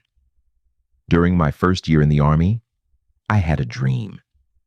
Exhausted, I climbed onto the top bunk, the bird perch as we called it, thinking I wouldn't survive the next day's drills. Suddenly I heard a voice. "Dad, hold on. I want to be born." David was born 4 years later. In 1998, during a trip to Prague, I showed my 6-year-old son the bronze cross on Charles Bridge, the spot where St. John of Nepomuk was cast into the Vltava. I told him that if he placed his hand on the cross and made a powerful wish, it would come true. He stood there in silence, hand pressed to the metal. As we continued toward the castle, I couldn't help myself. I knelt down and asked what he had wished for. He looked at me and said, "Dad, I wished for you to be a famous painter." I stood up, turned toward the National Theater, and tears streamed down my face. People often talk about souvenirs as if art were a trinket. It's a nice idea, but I wonder how it would work in practice. I should try it at the butcher shop. ask the lady if she'd give me half a pig's head as a souvenir or hang a wreath of sausages around my neck out of friendship. In the former savings bank, some visitors come just to reminisce. They tell me how they used to come here with their parents to save money, staring at the aquarium while they waited. The vast majority of them are kind, and I enjoy chatting with everyone. When someone buys a painting, I've long since grown used to the idea of my work going to another family, perhaps to become their silent new member. The hardest thing I ever did was to consciously embark on the path of a painter. But if I hadn't tried, I would have spent the rest of my life in regret. It's like Jack Nicholson in that famous film, One Flew Over the Cuckoo's Nest.